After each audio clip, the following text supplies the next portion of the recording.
Hello dear students. इस video में हम पंजाब स्कूल एजुकेशन बोर्ड का 8th क्लास का मैथ्स का सैम्पल पेपर सॉल्व करेंगे।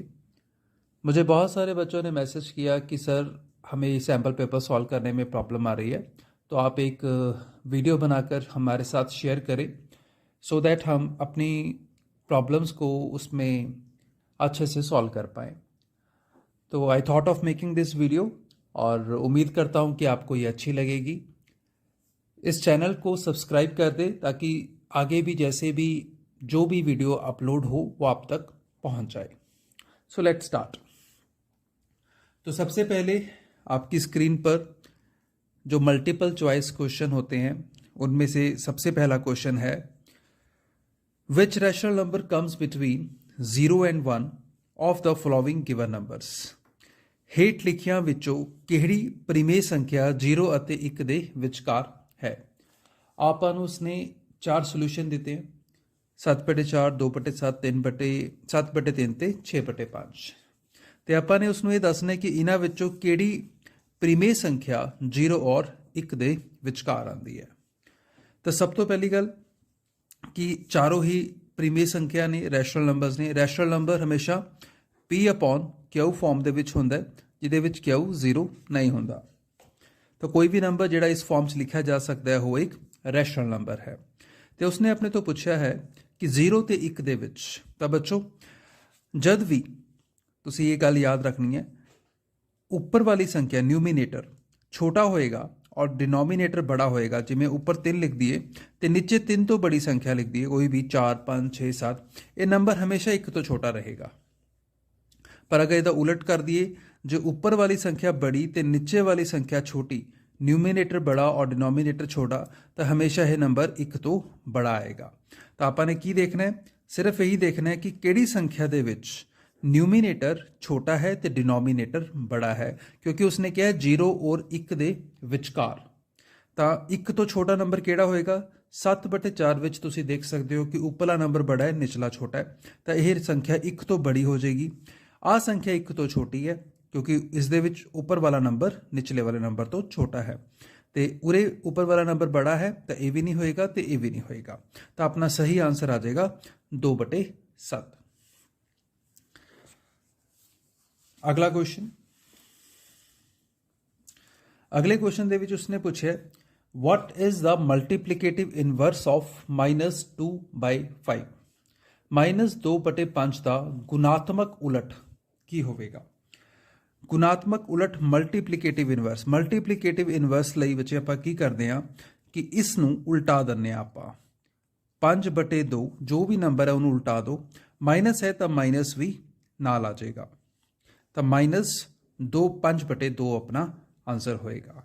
ਤਾਂ ਆਪਣੇ ਕੋਲ ਤੁਹਾਨੂੰ ਸਾਫ਼ ਦਿਖ ਰਿਹਾ ਉਰੇ ਸੈਕਿੰਡ ਆਪਸ਼ਨ ਆਪਣਾ ਆਨਸਰ ਬਣ ਜਾਂਦੀ ਹੈ। ਗੁਣਾਤਮਕ ਉਲਟ ਹੁੰਦਾ ਕੀ ਹੈ, ਮਲਟੀਪਲੀਕੇਟਿਵ ਇਨਵਰਸ ਹੁੰਦਾ ਕੀ ਹੈ, और संख्या जिमें अपने को 3/4 है, इसनों किस नाल गुना करिए कि अपने को 1 आ जाए। तो ओबवियस जी गल है, इनू उल्टा के आप 4/3 4 कट के 3 दिन कट के 1 मिलना चाहिए आपां नूं। मतलब कि अपना जवाब 1 आना चाहिए, 1 आना चाहिए, वो अपना गुणात्मक उलट होंदा है। अगला सवाल है, what we will get if we subtract 9 from m। संख्या 9 ਨੂੰ m ਵਿੱਚੋਂ ਘਟਾਉਣ ਤੇ ਕੀ ਪ੍ਰਾਪਤ ਹੁੰਦਾ ਹੈ। ਬੜਾ ਆਸਾਨ ਸਵਾਲ ਹੈ। ਉਹਨੇ ਪੁੱਛਿਆ ਅਗਰ 9 ਨੂੰ m ਵਿੱਚੋਂ ਘਟਾਇਆ ਜਾਵੇ, if we subtract 9 from m, मतलब कि ਆਪਾਂ ਨੇ 9 ਨੂੰ ਘਟਾਣਾ m ਵਿੱਚੋਂ, ਤਾਂ m ਨੂੰ ਅੱਗੇ ਰੱਖਾਂਗੇ, 9 ਨੂੰ ਪਿੱਛੇ ਰੱਖਾਂਗੇ, क्योंकि 9 ਨੂੰ ਘਟਾਇਆ ਜਾਣਾ ਹੈ m ਦੇ ਵਿੱਚੋਂ। ਤਾਂ m - 9 मतलब कि ਤੀਜਾ ਆਪਸ਼ਨ ਆਪਣਾ ਸਹੀ ਆਨਸਰ ਹੋਏਗਾ। ਚੌਥਾ ਸਵਾਲ, a coin is tossed once। ਇੱਕ ਸਿੱਕੇ ਨੂੰ ਇੱਕ ਵਾਰ ਉਛਾਲਿਆ ਜਾਂਦਾ ਹੈ। What is the probability of getting head. Head ਦੇ ਆਉਣ ਦੀ ਮਤਲਬ ਕਿ ਚਿੱਤ ਦੇ ਆਉਣ ਦੀ ਕੀ ਸੰਭਾਵਨਾ ਹੋਵੇਗੀ। ਦੇਖੋ ਬੱਚੋ, ਜਦ ਇੱਕ ਸਿੱਕੇ ਨੂੰ ਉਛਾਲਿਆ ਜਾਂਦਾ ਹੈ ਤਾਂ ਉਹਦੇ ਵਿੱਚ ਜਾਂ ਤਾਂ ਹੈਡ ਆ ਸਕਦਾ ਹੈ ਜਾਂ ਟੇਲ ਆ ਸਕਦਾ ਹੈ। ਤਾਂ ਇਹ ਦੋ ਆਪਸ਼ਨ ਹੈ ਆਪਣੇ ਕੋਲ। ਤਾਂ ਦੋ ਦੇ ਵਿੱਚੋਂ ਉਹਨੇ ਹੈਡ ਦੀ ਮਤਲਬ ਕਿ ਚਿੱਤ ਦੀ ਸੰਭਾਵਨਾ ਪੁੱਛੀ ਹੈ, ਉਹ ਅੱਧੀ ਹੋ ਜਾਂਦੀ ਹੈ ਜੇ ਆਪਾਂ ਐਵੇਂ ਇੱਕ ਤਰੀਕੇ ਨਾਲ ਸੋਚੀਏ। ਤਾਂ ਮਤਲਬ ਕਿ ਇੱਕ ਆਪਣੇ ਕੋਲ ਫੇਵਰ ਦੇ ਵਿੱਚ ਹੈ ਤੇ ਟੋਟਲ ਆਪਣੇ ਕੋਲ 2 ਹੈ, ਤਾਂ ਇਹਦਾ ਆਨਸਰ ਆ ਜਾਂਦਾ 1/2।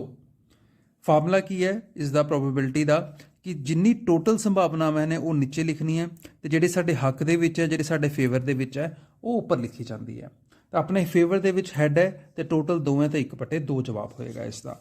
ਤਾਂ ਹੁਣ ਆਪਾਂ ਦੇਖਦੇ ਹਾਂ ਆਪਣੇ ਕੋਲ ਵਿਕਲਪ ਕੀ ਹੈ। ਪਹਿਲਾ ਬਿਟਵੀਨ 0 ਐਂਡ 1, 0 ਔਰ 1 ਦੇ ਵਿੱਚ। ਤਾਂ ਇਹ ਬਿਲਕੁਲ ਸਹੀ ਹੈ ਕਿ 0 ਔਰ 1 ਦੇ ਵਿੱਚ ਹੀ ਹੈ ਆਪਣਾ ਅੱਧਾ ਨੰਬਰ। ਮੈਂ ਤੁਹਾਨੂੰ ਹੁਣੀ ਦੱਸਿਆ ਸੀਗਾ ਕਿ ਜਿਹੜਾ ਨੰਬਰ ਦੇ ਵਿੱਚ ਉੱਪਰ ਵਾਲੀ ਸੰਖਿਆ ਨੀਚੇ ਵਾਲੀ ਸੰਖਿਆ ਤੋਂ ਛੋਟੀ ਹੋਵੇ ਤਾਂ ਉਹ ਨੰਬਰ 1 ਤੋਂ ਛੋਟਾ ਹੋ ਜਾਂਦਾ ਹੈ ਤੇ 0 ਤੋਂ ਬੜਾ ਤਾਂ ਹੈ ਹੀ ਹੈ ਨੰਬਰ, ਕਿਉਂਕਿ 0 ਤੋਂ ਛੋਟੇ ਨੰਬਰ ਤਾਂ ਸਾਰੇ ਹੀ ਨੈਗੇਟਿਵ ਨੰਬਰ ਹੁੰਦੇ ਨੇ। ਤਾਂ ਇਸ ਕਰਕੇ ਬਿਟਵੀਨ 0 ਐਂਡ 1, 0 ਅਤੇ 1 ਵਿਚਕਾਰ ਬਿਲਕੁਲ ਸਹੀ ਜਵਾਬ ਹੈ। ਨਾ ਹੀ ਆਪਣਾ ਆਨਸਰ 0 ਆਇਆ, ਨਾ ਹੀ ਆਪਣਾ ਇੱਕ ਆਨਸਰ ਆਇਆ, ਆਪਣਾ ਜਵਾਬ ਜਿਹੜਾ ਹੈ 0 ਔਰ 1 ਦੇ ਵਿਚਕਾਰ ਆਇਆ। ਤਾਂ ਚੌਥਾ ਆਪਸ਼ਨ ਸਹੀ ਹੋ ਗਿਆ। ਪੰਜਵਾਂ ਸਵਾਲ, what is the value of 3 to power 0? 3 ਦੀ ਪਾਵਰ 0 ਦਾ ਮੁੱਲ ਕੀ ਹੋਵੇਗਾ? ਬੱਚੋ ਕਿਸੇ ਵੀ ਨੰਬਰ ਦੀ ਪਾਵਰ, ਜਿਵੇਂ 3 ਦੀ ਪਾਵਰ 0 ਹੈ, ਜੇ 0 ਹੋਵੇ ਤਾਂ ਉਹਦਾ ਜਵਾਬ ਹਮੇਸ਼ਾ ਹੀ 1 ਹੁੰਦਾ ਹੈ। a ਦੀ ਪਾਵਰ 0, ਇਹ ਮਤਲਬ ਕਿ ਕੋਈ ਵੀ ਸੰਖਿਆ ਤਾਂ ਜਵਾਬ 1 ਹੋਏਗਾ। x ਦੀ ਪਾਵਰ 0 ਜਵਾਬ 1 ਹੋਏਗਾ। ਇਹ ਤੁਸੀਂ ਯਾਦ ਰੱਖਣਾ, ਠੀਕ ਹੈ। ਤਾਂ ਉਰੇ ਆਪਣਾ ਜਵਾਬ 1 ਆ ਜਾਏਗਾ, ਮਤਲਬ ਕਿ ਤੀਜਾ ਵਿਕਲਪ ਆਪਣਾ ਸਹੀ ਹੈ। ਅਗਲਾ ਸਵਾਲ ਹੈ ਆਪਣੇ ਕੋਲ, what is the value of x if 3x minus 4 and 2x plus 1 are equal? x ਦਾ ਮੁੱਲ ਕੀ ਹੋਵੇਗਾ ਜਿਸ ਲਈ ਵਿਅੰਜਕ 3x minus 4 ਅਤੇ 2x plus 1 ਬਰਾਬਰ ਹੋ ਜਾਂਦੇ ਹਨ?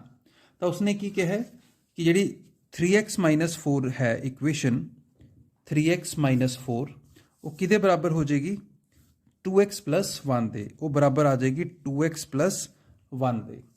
ਤੇ ਇਹ ਬਰਾਬਰ ਆ ਜਾਏਗੀ ਤਾਂ ਆਪਾਂ ਇਸ ਨੂੰ ਬਰਾਬਰ ਨਾਲ ਹੱਲ ਕਰ ਦਿੰਦੇ ਹਾਂ। x ਵਾਲੀ ਟਰਮਸ ਇੱਕ ਪਾਸੇ ਲੈ ਜਾਓ, 2x ਨੂੰ ਇੱਕ ਪਾਸੇ ਲਿਆਓ, 4 ਨੂੰ ਉਧਰ ਲੈ ਜਾਓ, 4 ਜਮਾ 1, 3x minus 2x ਅਗਰ ਆਪਾਂ ਇਹਨੂੰ ਮਾਈਨਸ ਕਰੀਏ ਤਾਂ x ਹੋ ਜਾਊਗਾ, 4 ਜਮਾ 1 5 ਹੋ ਗਿਆ। ਤਾਂ ਆਪਣਾ ਜਵਾਬ ਆ ਗਿਆ 5। ਬੜਾ ਆਸਾਨ ਜਿਹਾ ਸਵਾਲ ਸੀਗਾ। x ਵਾਲੀ ਟਰਮਸ ਨੂੰ ਇੱਕ ਪਾਸੇ ਲੈ ਜਾਣਾ ਤੇ ਦੂਜੀ ਟਰਮਸ ਦੂਜੇ ਪਾਸੇ ਚਲੀ ਗਈਆਂ ਤੇ ਉਹਨੂੰ ਹੱਲ ਕਰਕੇ ਆਪਾਂ ਨੂੰ x ਦਾ ਮੁੱਲ 5 ਮਿਲ ਗਿਆ। ਤਾਂ ਉਰੇ ਆਪਣੇ ਕੋਲ ਤੀਜੇ ਆਪਸ਼ਨ ਦੇ ਵਿੱਚ 5 ਪਿਆ, ਤਾਂ ਆਪਣਾ ਥਰਡ ਆਪਸ਼ਨ ਸਹੀ ਹੋ ਜਾਏਗਾ। ਅਗਲਾ ਸਵਾਲ ਪੁੱਛਿਆ ਉਸਨੇ, what is the square root of 225? ਵਰਗਮੂਲ ਨਿਕਾਲਣਾ ਹੈ ਆਪਾਂ ਨੇ 225 ਦਾ। ਵਰਗਮੂਲ ਦਾ ਸਭ ਤੋਂ ਪਹਿਲਾਂ ਤਾਂ ਚਿੰਨ੍ਹ ਆਪਾਂ ਨੂੰ ਪਤਾ ਹੈ ਇਸ ਤਰ੍ਹਾਂ ਦਾ ਹੁੰਦਾ, 225 ਉਸ ਦੇ ਵਿੱਚ ਲਿਖ ਲਿੱਤਾ ਜਾਵੇ। ਤਾਂ ਬੱਚੋ ਕੀ ਕਰਨਾ ਹੈ, 225 ਦੇ ਫੈਕਟਰ ਬਣਾਓ। 5 ਤੇ ਬਣਾਉਂਦੇ ਆ, 5 ਚੌਕਾ 20, 2 ਬਚ ਗਿਆ 25 ਤੇ ਫਿਰ 5 5 25 ਆ ਗਿਆ। ਫਿਰ 5 ਤੇ ਬਣਾ ਲਓ, 5 ਨਾਮ 45, 9 ਨੂੰ 3 ਤੇ ਭਾਗ ਹੋ ਜਾਂਦਾ ਹੈ ਤੇ 3 ਤੇ 3 ਤੇ 1, ਮਤਲਬ ਕਿ ਆਪਣੇ ਕੋਲ 5 ਗੁਣਾ 5 ਗੁਣਾ 3 ਗੁਣਾ 3 ਆ ਆਪਣੇ ਕੋਲ ਫੈਕਟਰ ਬਣ ਗਏ। 5 5 ਚੋਂ 1 5 ਬਾਹਰ ਆ ਜਾਊਗਾ ਤੇ 3 3 ਚੋਂ 1 3 ਬਾਹਰ ਆ ਜਾਊਗਾ ਤੇ ਬਾਹਰ ਆ ਕੇ ਇਹ ਗੁਣਾ ਹੋ ਜਾਣਗੇ ਤੇ ਆਪਣੇ ਕੋਲ 15 ਇਸ ਦਾ ਜਵਾਬ ਆ ਗਿਆ। ਤਾਂ ਆਪਣੇ ਕੋਲ ਆਨਸਰ ਹੋ ਗਿਆ 15। ਤਾਂ ਆਪਾਂ ਦੇਖ ਸਕਦੇ ਹਾਂ ਕਿ ਇਹ ਆਪਸ਼ਨ, ਪਹਿਲੀ ਆਪਸ਼ਨ ਦੇ ਵਿੱਚ ਆਪਣੇ ਕੋਲ 15 ਲਿਖਿਆ ਹੋਇਆ ਹੈ, ਤਾਂ ਇਹ ਆਪਣਾ ਸਹੀ ਚੁਣਾਵ ਹੋਏਗਾ। 8ਵਾਂ ਪ੍ਰਸ਼ਨ ਹੈ, which of the following will give profit? ਹੇਠ ਲਿਖਿਆ ਵਿੱਚੋਂ ਕਿਸ ਸਥਿਤੀ ਵਿੱਚ ਲਾਭ ਹੋਵੇਗਾ? ਆਪਾਂ ਨੇ ਬਸ ਇਹ ਦੱਸਣਾ ਹੈ ਕਿ ਆਹ 4 ਸਥਿਤੀਆਂ ਦਿੱਤੀਆਂ ਹੋਈਆਂ ਆਪਾਂ ਨੂੰ, ਚੌਥੀ ਤਾਂ ਚਲੋ ਨਨ ਆਫ ਥੀਸ ਹੈ, ਇਹਨਾਂ ਵਿੱਚੋਂ ਕੋਈ ਨਹੀਂ। ਆਪਾਂ 3 ਦੇ ਵਿੱਚੋਂ ਦੱਸਣਾ ਹੈ ਕਿ ਕਿਆ ਕਿਸੇ ਵਿੱਚ ਲਾਭ ਹੋਏਗਾ ਜਾਂ ਨਹੀਂ ਹੋਏਗਾ। ਤਾਂ ਪਹਿਲੀ ਹੈ, when CP is more than SP, ਜਦੋਂ ਖਰੀਦ ਮੁੱਲ ਵੇਚ ਮੁੱਲ ਤੋਂ ਵੱਧ ਹੋਵੇ। ਬੱਚੇ ਜੇ ਕੋਈ ਚੀਜ਼ ਖਰੀਦੀ ਜ਼ਿਆਦਾ ਮੁੱਲ ਤੇ ਗਈ ਹੈ ਤੇ ਵੇਚੀ ਘੱਟ ਮੁੱਲ ਤੇ ਜਾ ਰਹੀ ਹੈ, ਜਦੋਂ ਕਾਸਟ ਪ੍ਰਾਈਸ ਸਾਡਾ ਜ਼ਿਆਦਾ ਹੈ ਤੇ ਸੈਲਿੰਗ ਪ੍ਰਾਈਸ ਘੱਟ ਹੈ ਤਾਂ ਆਪਾਂ ਨੂੰ ਨੁਕਸਾਨ ਹੋਏਗਾ। ਫਾਇਦਾ ਤਦ ਹੋਏਗਾ ਜੇ ਆਪਾਂ ਖਰੀਦੀਏ ਘੱਟ ਮੁੱਲ ਤੇ ਵੇਚੀਏ ਜ਼ਿਆਦਾ ਮੁੱਲ ਤੇ। ਤਾਂ ਇਹ ਆਪਸ਼ਨ ਤਾਂ ਆਪਣੀ ਗਲਤ ਹੋ ਗਈ। ਤਾਂ ਦੂਜਾ ਉਰੇ ਲਿਖਿਆ, ਕਾਸਟ ਪ੍ਰਾਈਸ ਔਰ ਸੈਲਿੰਗ ਪ੍ਰਾਈਸ ਬਰਾਬਰ ਹੋ ਜਾਣ, ਜਦੋਂ ਖਰੀਦ ਮੁੱਲ ਅਤੇ ਵੇਚ ਮੁੱਲ ਸਮਾਨ ਹੋਣ। ਜੇ ਦੋਨੋਂ ਸਮਾਨ ਹੋ ਗਏ ਤਾਂ ਆਪਾਂ ਨੂੰ ਨਾ ਫਾਇਦਾ ਹੋਣਾ ਨਾ ਨੁਕਸਾਨ ਹੋਣਾ, ਕਿਉਂਕਿ ਜਿੰਨੇ ਦੀ ਚੀਜ਼ ਖਰੀਦੀ ਉਨੇ ਦੀ ਹੀ ਆਪਾਂ ਅੱਗੇ ਵੇਚਦੀ। ਤੀਜਾ ਹੈ, ਜਦ ਸੈਲਿੰਗ ਪ੍ਰਾਈਸ ਕਾਸਟ ਪ੍ਰਾਈਸ ਤੋਂ ਜ਼ਿਆਦਾ ਹੋ ਜੇ। ਆਹ ਇੱਕ ਸਥਿਤੀ ਹੈ ਜਦੋਂ ਆਪਾਂ ਨੂੰ ਫਾਇਦਾ ਹੋਏਗਾ, ਕਿਉਂਕਿ ਆਪਾਂ ਵੇਚ ਜ਼ਿਆਦਾ ਮੁੱਲ ਤੇ ਰਹੇ ਹਾਂ, ਖਰੀਦੀ ਘੱਟ ਮੁੱਲ ਤੇ ਹੈ। ਜਦੋਂ ਵੇਚ ਮੁੱਲ ਖਰੀਦ ਮੁੱਲ ਤੋਂ ਵੱਧ ਹੋਵੇ ਤਾਂ ਆਪਣਾ ਤੀਜਾ ਆਪਸ਼ਨ ਸਹੀ ਵਿਕਲਪ ਹੋਏਗਾ। 9ਵਾਂ ਸਵਾਲ, what is the digit at unit place in cube of 243? ਸੰਖਿਆ 243 ਦੇ ਕੰਨ ਦਾ ਇਕਾਈ ਅੰਕ ਕੀ ਹੋਵੇਗਾ। ਆਪਾਂ ਨੇ ਕਿਊਬ ਪਤਾ ਕਰਨਾ ਹੈ ਇਕਾਈ ਅੰਕ ਦਾ। ਜਦ 243 ਨੂੰ 3 ਵਾਰ ਗੁਣਾ ਕੀਤਾ ਜਾਵੇ, 243 ਨੂੰ 3 ਵਾਰੀ ਮਤਲਬ ਕਿ ਉਹਦਾ ਕਿਊਬ ਕੀਤਾ ਜਾਵੇ ਤਾਂ ਜਿਹੜੀ ਇਕਾਈ ਹੈ 3, ਇਹਦਾ ਅੰਕ ਕੀ ਬਣ ਜਾਊਗਾ ਆਪਾਂ ਇਹ ਦੱਸਣਾ। ਤਾਂ ਆਪਾਂ ਨੂੰ ਸਾਰੇ ਨੂੰ ਗੁਣਾ ਕਰਨ ਦੀ ਲੋੜ ਨਹੀਂ, ਬਸ ਇਕਾਈ ਅੰਕ ਨੂੰ ਹੀ 3 ਵਾਰ ਗੁਣਾ ਕਰ ਲਓ। ਤਾਂ ਇਹ 3 ਤੀਏ 9, 9 ਤੀਆ 27, 27 ਬਣ ਗਿਆ, ਮਤਲਬ ਕਿ ਆਪਣਾ ਇਕਾਈ ਅੰਕ 7 ਆ ਗਿਆ। ਤਾਂ ਤੀਜੀ ਆਪਸ਼ਨ ਸਹੀ ਹੋਏਗੀ ਆਪਣੀ। 10ਵਾਂ ਸਵਾਲ ਹੈ ਬੱਚੋ, complete the identity. a minus b dash ਪਾ ਕੇ ਉਸਨੇ a square minus b square ਪਾਇਆ ਹੋਇਆ ਹੈ। a ਮਾਈਨਸ b ਸੇਮ ਹੀ ਹੈ, ਦਿੱਤਾ ਗਿਆ ਸੂਤਰ ਪੂਰਾ ਕਰੋ। ਤਾਂ ਆਪਾਂ ਨੂੰ ਪਤਾ ਹੈ ਬੱਚੋ ਕਿ a ਮਾਈਨਸ b ਨੂੰ ਅਗਰ ਆਪਾਂ a ਪਲਸ b ਨਾਲ ਗੁਣਾ ਕਰੀਏ ਤਾਂ ਇਹ a square minus b square ਦੇ ਬਰਾਬਰ ਹੁੰਦਾ ਹੈ। ਆਪਣੇ ਕੋਲ 3 ਆਇਡੈਂटिटीਆਂ ਹੈ, ਤਿੰਨੋਂ ਲਿਖ ਦੇਣਾ ਮੈਂ। ਇੱਕ ਹੈ a ਪਲਸ b ਸਕੁਅਰ, ਇਹ ਹੁੰਦੀ ਹੈ a square plus 2ab plus b square. ਤੇ ਤੀਜੀ ਹੈਗੀ ਆਪਣੇ ਕੋਲ a ਮਾਈਨਸ b ਸਕੁਅਰ, ਉਹ ਬਰਾਬਰ ਹੁੰਦੀ ਹੈ a square minus 2ab plus b square ਦੇ। ਠੀਕ ਹੈ, ਤਾਂ ਹੁਣ ਉਰੇ ਪੁੱਛਿਆ ਸੀਗਾ ਉਸਨੇ a ਮਾਈਨਸ b, ਤੇ ਜੇ ਆਪਾਂ ਦੇਖੀਏ a minus b a plus b ਆਊਗਾ, ਉਹ ਬਰਾਬਰ a square minus b square ਦੇ ਹੋ ਜਾਏਗੀ। ਤਾਂ ਉਰੇ a ਪਲਸ b ਆਉਣਾ ਚਾਹੀਦਾ, ਜੋ ਕਿ ਆਪਣੀ ਦੂਜੀ ਆਪਸ਼ਨ ਦੇ ਵਿੱਚ ਪਿਆ। ਤਾਂ ਇਹ ਬਿਲਕੁਲ ਸਹੀ ਚੁਣਾਵ ਹੋਏਗਾ। 11ਵਾਂ ਸਵਾਲ ਹੈ ਬੱਚੇ ਆਪਣੇ ਕੋਲ, how many edges R of ਕਿਊਬਾਈਡ। ਇੱਕ ਘਨਾਭ ਦੇ ਕਿੰਨੇ ਕਿਨਾਰੇ ਹੁੰਦੇ ਹਨ। ਦੇਖੋ ਬੱਚੋ, ਇੱਕ ਘਨਾਭ ਸ਼ੇਪ ਨੇ ਲਿੱਤੀ ਹੈ ਇਹ। ਠੀਕ ਹੈ, ਜੇ ਆਪਾਂ ਇਹਦੇ ਕਿਨਾਰਿਆਂ ਦੀ ਗੱਲ ਕਰੀਏ ਤਾਂ ਜੇ ਗਿਣੀਏ ਤਾਂ ਉੱਪਰ 4 ਕਿਨਾਰੇ ਤੁਹਾਨੂੰ ਨਜ਼ਰ ਆ ਰਹੇ ਹਨ। ਇਹ 4 ਕਿਨਾਰੇ ਹੋ ਗਏ, ਤੇ ਇਹੀ 4 ਕਿਨਾਰੇ ਪਿਛਲੀ ਸਾਈਡ ਤੇ ਹੋਣਗੇ। ਤਾਂ 4 ਤੇ 4 8। ਤੇ ਜੇ ਸਾਈਡਾਂ ਦੇਖੀਏ, ਇੱਕ ਇੱਧਰੋਂ ਸ਼ੁਰੂ ਹੋਈ ਹੈ 2, ਇਸ ਸਾਈਡ ਨੂੰ ਮੈਂ ਪਕੜ ਲੈਣਾ ਤਾਂ ਕਿ ਆਪਾਂ ਨੂੰ ਬਾਅਦ ਚੋਂ ਦੇਖਣ 'ਚ ਆਸਾਨੀ ਰਵੇ। 1 2 ਤੇ ਆਹ ਤੀਜੀ ਹੋ ਗਈ, ਤੀਜੀ ਸਾਈਡ ਹੋ ਗਈ, ਤੇ ਆਹ ਚੌਥੀ ਸਾਈਡ ਹੋ ਗਈ। ਤਾਂ ਆਪਾਂ ਨੂੰ ਐਵੇਂ ਆਹ 4 ਸਾਈਡਾਂ ਦਿਖ ਰਹੀਆਂ, 4 ਤੇ ਇੱਧਰ ਵੀ 4 ਹੈ, ਉੱਪਰ ਵੀ 4 ਹੈ, ਤੇ ਨੀਚੇ ਵੀ 4 ਹੈ, ਤੇ 4 ਤੇ 4 8 ਤੇ 4 12 ਸਾਈਡਾਂ ਬਣ ਜਾਂਦੀਆਂ। ਤਾਂ 12 ਆਪਣਾ ਸਹੀ ਜਵਾਬ ਹੋਏਗਾ। ਉਸ ਤੋਂ ਬਾਅਦ ਬੱਚੋ ਆਪਾਂ ਤੋਂ ਪੁੱਛਿਆ ਗਿਆ which of the following is like term of 3xy। 3xy ਦਾ ਸਮਾਨ ਪਦ ਕੀ ਹੋਏਗਾ। ਸਮਾਨ ਪਦ ਦੇ ਲਈ ਬੱਚੇ ਕਿਆ ਹੁੰਦਾ ਹੈ ਕਿ ਜਿਵੇਂ x ਹੈ ਤਾਂ ਉਹ x ਦੇ ਨਾਲ ਹੀ ਸਮਾਨ ਹੋਏਗਾ। ਮਤਲਬ ਕਿ ਅੱਗੇ ਜੋ ਮਰਜ਼ੀ ਆ ਜਾਏ, ਉਰੇ 2 ਆ ਜਾਏ 3 ਆ ਜਾਏ, ਇਹ ਅਗਲਾ ਨੰਬਰ ਬਦਲ ਸਕਦਾ ਹੈ, ਪਰ ਇਹ x ਅਗਰ ਉਰੇ x ਸਕੁਅਰ ਆ ਗਿਆ ਤਾਂ ਇਹ ਸਮਾਨ ਪਦ ਲਾਈਕ ਟਰਮਸ ਨਹੀਂ ਹੈ। ਲਾਈਕ ਟਰਮਸ ਦੇ ਲਈ ਜੋ ਵੇਰੀਏਬਲ ਦੀ ਨੇਚਰ ਹੈ ਦੋਨੋਂ ਪਾਸੇ ਸੇਮ ਹੋਣੀ ਚਾਹੀਦੀ ਹੈ। ਅਗਰ ਉਰੇ xy ਹੈ ਤਾਂ ਉਰੇ ਵੀ xy ਹੀ ਹੋਵੇ। ਅਗਲਾ ਕੌਂਸਟੈਂਟ 5 ਹੈ ਤਾਂ ਉਰੇ 7 ਆ ਸਕਦਾ ਹੈ, 17 ਆ ਸਕਦਾ ਹੈ, 71 ਆ ਸਕਦਾ ਹੈ, ਜੋ ਮਰਜ਼ੀ ਲਿਖ ਸਕਦੇ ਹੋ, ਪਰ ਆਹ ਦੋਨੋਂ ਚੀਜ਼ਾਂ ਸੇਮ ਹੋਣੀ ਚਾਹੀਦੀਆਂ। ਤਾਂ ਇਸ ਕੁਐਸਚਨ ਦੇ ਵਿੱਚ ਆਪਣੇ ਕੋਲ xy ਹੈ, ਤਾਂ ਆਪਾਂ ਦੇਖਦੇ ਹਾਂ ਕਿ ਆਪਾਂ ਨੂੰ xy ਹੋਰ ਕਿੱਥੇ ਮਿਲ ਰਿਹਾ ਹੈ। ਉਰੇ xy ਸਕੁਅਰ ਹੈ, ਤਾਂ ਇਹ ਨਹੀਂ ਹੋਇਆ ਕਿਉਂਕਿ ਸਕੁਅਰ ਆ ਗਿਆ, ਉਰੇ ਨਹੀਂ ਹੈ ਸਕੁਅਰ। ਉਰੇ ਇਕੱਲਾ x ਹੈ, y ਨਹੀਂ ਹੈ, ਤਾਂ ਆ ਵੀ ਸਮਾਨ ਪਦ ਨਹੀਂ ਬਣਿਆ। ਉਰੇ xy ਦੇ ਨਾਲ z ਆ ਗਿਆ, ਤਾਂ z ਨਾਲ ਕਰਕੇ ਵੀ ਇਹ ਨਹੀਂ ਬਣਿਆ। ਆਹ xy ਹੈ, ਆ ਵੀ xy ਹੈ, ਤਾਂ ਇਹ ਦੋਨੋਂ ਸਮਾਨ ਪਦ ਹੋ ਗਏ। ਮੈਂ ਤੁਹਾਨੂੰ ਦੱਸਿਆ ਅਗਲੇ ਨੰਬਰ ਦਾ ਕੋਈ ਫਰਕ ਨਹੀਂ ਪੈਂਦਾ, ਇਹ ਬਦਲ ਸਕਦਾ ਹੈ। ਉਰੇ ਆਪਾਂ ਨੇ ਅਗਲੇ ਨੰਬਰ ਨਹੀਂ ਦੇਖੇ, ਆਪਾਂ ਨੇ ਸਿਰਫ ਵੇਰੀਏਬਲਸ ਦੇਖੇ ਕਿ ਇਹ ਸੇਮ ਹੋਣੇ ਚਾਹੀਦੇ हैं। अगला सवाल है बच्चों, what is the common factor of 2y and 22xy। तो कॉमन फैक्टर निकालन ਦੇ ਲਈ ਆਪਣੇ ਤੋਂ ਪੁੱਛਿਆ ਗਿਆ 2y ਤੇ 22xy। ਤਾਂ 2y ਤੇ 22xy। 22 ਨੂੰ ਤੁਸੀਂ ਕੀ ਕਰੋ, ਇਹਦੇ ਫੈਕਟਰ ਬਣਾ ਲਓ 2 ਗੁਣਾ 11 ਗੁਣਾ x ਗੁਣਾ y। ਇਹਨੂੰ ਐਵੇਂ ਲਿਖ ਲਓ ਤੇ ਇਸ ਨੂੰ ਵੀ ਐਵੇਂ ਲਿਖ ਲਓ 2 ਗੁਣਾ y। ਤੇ ਇਸ ਦੇ ਵਿੱਚ ਦੇਖੋ ਬੱਚੋ ਕਿਆ ਕਾਮਨ ਹੈ। ਜੋ ਕਾਮਨ ਹੈ ਉਹਨੂੰ ਆਪਾਂ ਸਰਕਲ ਕਰ ਲਾਂਗੇ। 2 ਇਸ ਕੋਲ ਵੀ ਹੈਗਾ, ਇਸ ਕੋਲ ਵੀ ਹੈਗਾ, y ਇਸ ਕੋਲ ਵੀ ਹੈਗਾ, ਇਸ ਕੋਲ ਵੀ ਹੈਗਾ, ਹੋਰ ਇਸ ਕੋਲ 11 ਤੇ x ਹੈ ਜੋ ਇਸ ਕੋਲ ਨਹੀਂ ਹੈਗੇ, ਤਾਂ ਇਹ ਕਾਮਨ ਨਹੀਂ ਆਣਗੇ। ਕਾਮਨ ਦਾ ਮਤਲਬ ਹੋ ਗਿਆ ਸਾਂਝਾ, ਮਤਲਬ ਕਿ ਦੋਨਾਂ ਕੋਲ ਕਿਆ ਸਾਂਝੀ ਟਰਮ ਹੈ, ਤਾਂ 2 ਔਰ y, ਤਾਂ ਮਤਲਬ 2 ਤੇ y 2y ਆਪਣਾ ਆंसर ਆ ਗਿਆ। ਤਾਂ सेकेंड ऑप्शन 2y ये बिल्कुल सही चुनाव होएगा। 14वां क्वेश्चन है बच्चे, what is the formula for volume of cylinder. वेलन दी आयतन सतह पता करन दा सूत्र की है। देखो बच्चों, आयतन पता करन दा सूत्र पूछा गया अपने तो formula of volume of cylinder. तो वॉल्यूम ऑफ सिलेंडर का फॉर्मूला होंगे बच्चों ਪਾਈ ਆਰ ਸਕੁਏਅਰ ਹੈ, ਜਿਹਦੇ ਵਿੱਚ ਕੁਝ ਖਾਸ ਨਹੀਂ ਹੈ ਸਮਝਣ ਲਈ। ਇਹ ਫਾਰਮੂਲੇ ਤਾਂ ਆਪਾਂ ਨੂੰ ਯਾਦ ਹੀ ਹੋਣੇ ਚਾਹੀਦੇ ਨੇ, ਤੇ ਫਾਰਮੂਲੇ ਸਿਲੰਡਰ ਦਾ, ਕਿਊਬ ਦਾ, ਕਿਊਬਾਇਡ ਦਾ, ਘਨ ਦਾ, ਘਨਾਭ ਦਾ, ਸਾਰੇ ਫਾਰਮੂਲੇ ਤੁਹਾਨੂੰ ਯਾਦ ਹੋਣੇ ਚਾਹੀਦੇ ਨੇ ਚੰਗੀ ਤਰ੍ਹਾਂ। ਕੋਈ ਵੀ ਫਾਰਮੂਲਾ ਪੇਪਰ ਦੇ ਵਿੱਚ ਪੁੱਛਿਆ ਜਾ ਸਕਦਾ ਹੈ। ਤਾਂ ਵੋਲੀਅਮ ਆਫ ਸਿਲੰਡਰ ਹੁੰਦਾ ਹੈ ਪਾਈ ਆਰ ਸਕੁਏਅਰ ਐਚ। ਇਹਦੇ ਵਿੱਚ ਕੁਝ ਵੀ ਸਮਝਣ ਨੂੰ ਨਹੀਂ ਹੈ, ਸਿੱਧਾ ਫਾਰਮੂਲਾ ਅਗਰ ਤੁਹਾਨੂੰ ਯਾਦ ਹੈ ਤਾਂ ਆਪਾਂ ਨੂੰ ਆਨਸਰ ਪਤਾ ਲੱਗ ਜਾਏਗਾ। 15ਵਾਂ ਸਵਾਲ ਹੈ ਬੱਚੋ, if ABC are whole numbers ਪੂਰਨ ਸੰਖਿਆਵਾਂ, ਅਗਰ ਜੇਕਰ ABC ਪੂਰਨ ਸੰਖਿਆਵਾਂ ਹਨ ਤਾਂ 111 ਗੁਣਾ A + B + C ਨੂੰ ਹਮੇਸ਼ਾ ਕਿਹੜੀ ਸੰਖਿਆ ਵੰਡ ਸਕਦੀ ਹੈ। ਦੇਖੋ, ਜਿਹੜੀ ਸੰਖਿਆ 111 ਨੂੰ ਵੰਡ ਸਕਦੀ ਹੈ ਉਹ ਪੂਰੇ ਨੂੰ ਵੰਡ ਦੇਗੀ। ਮਤਲਬ ਕਿ ਵਿਚ number can divide 111 A + B + C। ਤਾਂ ਆਪਾਂ ਦੇਖੀਏ ਜੇ ਤਾਂ 111 ਦੇ ਫੈਕਟਰ ਕਿਆ ਬਣ ਸਕਦੇ ਹਨ। ਦੇਖੋ, ਜਿਹੜਾ ਨੰਬਰ ਦਾ ਜੋੜ 3 ਤੋਂ ਭਾਗ ਹੋ ਜੇ, 1 + 1 + 1 3 ਹੈ, ਤਾਂ ਉਹ ਪੂਰਾ ਨੰਬਰ 3 ਤੇ ਡਿਵਾਈਡ ਹੋ ਜਾਂਦਾ, ਤਾਂ 3 ਇਸ ਨੂੰ ਡਿਵਾਈਡ ਕਰੇਗਾ ਹੀ ਕਰੇਗਾ। ਤਾਂ ਅਗਰ 3 ਤੇ ਡਿਵਾਈਡ ਕਰੀਏ ਤਾਂ 3 × 9, ਅੱਗੇ ਬਚ ਗਿਆ 2, 9 ਤੇ 2 11 ਹੁੰਦਾ, 2 ਤੇ 1 21, ਤਾਂ 7 ਆ ਗਿਆ। 37 ਇੱਕ ਪ੍ਰਾਈਮ ਨੰਬਰ ਹੈ, ਇਹ ਅੱਗੇ ਡਿਵਾਈਡ ਨਹੀਂ ਹੋਏਗਾ। ਤਾਂ 111 ਦੇ 3 ਫੈਕਟਰ ਬਣੇ, 3 × 37 × 1। ਤਾਂ ਮਤਲਬ ਕਿ ਆਹ ਤਿੰਨੋਂ ਨੰਬਰ, 2 ਆਪਾਂ ਕਹੀਏ, 3 ਤੇ 37, ਇਹ ਭਾਗ ਕਰਨਗੇ। 37 ਆਪਾਂ ਨੂੰ ਆਪਸ਼ਨ ਦੇਖਣ 'ਚ ਮਿਲ ਰਿਹਾ, 3 ਨਹੀਂ ਹੈਗਾ। ਨਨ ਆਫ ਦਿਸ ਤਾਂ ਗਲਤ ਹੀ ਹੋ ਗਿਆ, ਕਿਉਂਕਿ 37 ਤਾਂ ਡਿਵਾਈਡ ਕਰੇਗਾ ਹੀ ਕਰੇਗਾ। 4 ਨਹੀਂ ਕਰ ਰਿਹਾ, 5 ਨਹੀਂ ਕਰ ਰਿਹਾ, ਤਾਂ ਆਪਣਾ 37 ਸਹੀ ਚੁਣਾਵ ਹੋ ਗਿਆ।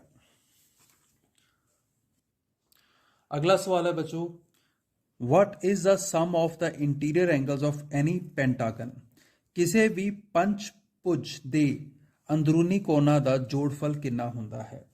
ਜੋੜਫਲ ਨਿਕਾਲਣ ਦਾ ਬੱਚੇ ਫਾਰਮੂਲਾ ਜਿਹੜਾ ਹੁੰਦਾ ਹੈ ਉਹ ਹੁੰਦਾ ਆਪਣਾ n-2 ਮਲਟੀਪਲਾਈਡ ਬਾਈ 180 ਡਿਗਰੀ। ਇਹ ਜੋੜਫਲ ਨਿਕਾਲਣ ਦਾ ਫਾਰਮੂਲਾ ਹੈ। ਜਿਹੜਾ ਮਰਜੀ ਆਪਣੇ ਤੋਂ ਪੋਲੀਗਨ ਪੁੱਛ ਲਿਓ, ਉਰੇ ਪੈਂਟਾਗਨ ਪੁੱਛਿਆ ਗਿਆ। ਪੈਂਟਾਗਨ ਮਤਲਬ ਕਿ ਆਪਣੇ ਕੋਲ ਜਿਹਦੀ 5 ਭੁਜਾਵਾਂ ਹੁੰਦੀਆਂ, ਆ ਦੇਖੋ ਲਿਖਿਆ ਨਾ ਪੰਚਭੁਜ, ਭੁਜ ਮਤਲਬ ਭੁਜਾ, ਪੰਚ ਮਤਲਬ 5, ਤਾਂ 5 ਭੁਜਾਵਾਂ ਪੈਂਟਾਗਨ ਦੀਆਂ ਹੁੰਦੀਆਂ ਨੇ। ਤਾਂ ਉਰੇ ਆਪਾਂ n ਦੀ ਥਾਂ ਤੇ 5 ਲਿਖ ਦਾਂਗੇ। 5 - 2 × 180, 5 - 2 ਹੋ ਗਿਆ 3 × 180, 18 × 3 ਹੋ ਗਿਆ 54, ਤਾਂ 540 ਡਿਗਰੀ ਆਪਣਾ ਜੋੜ ਆ ਗਿਆ।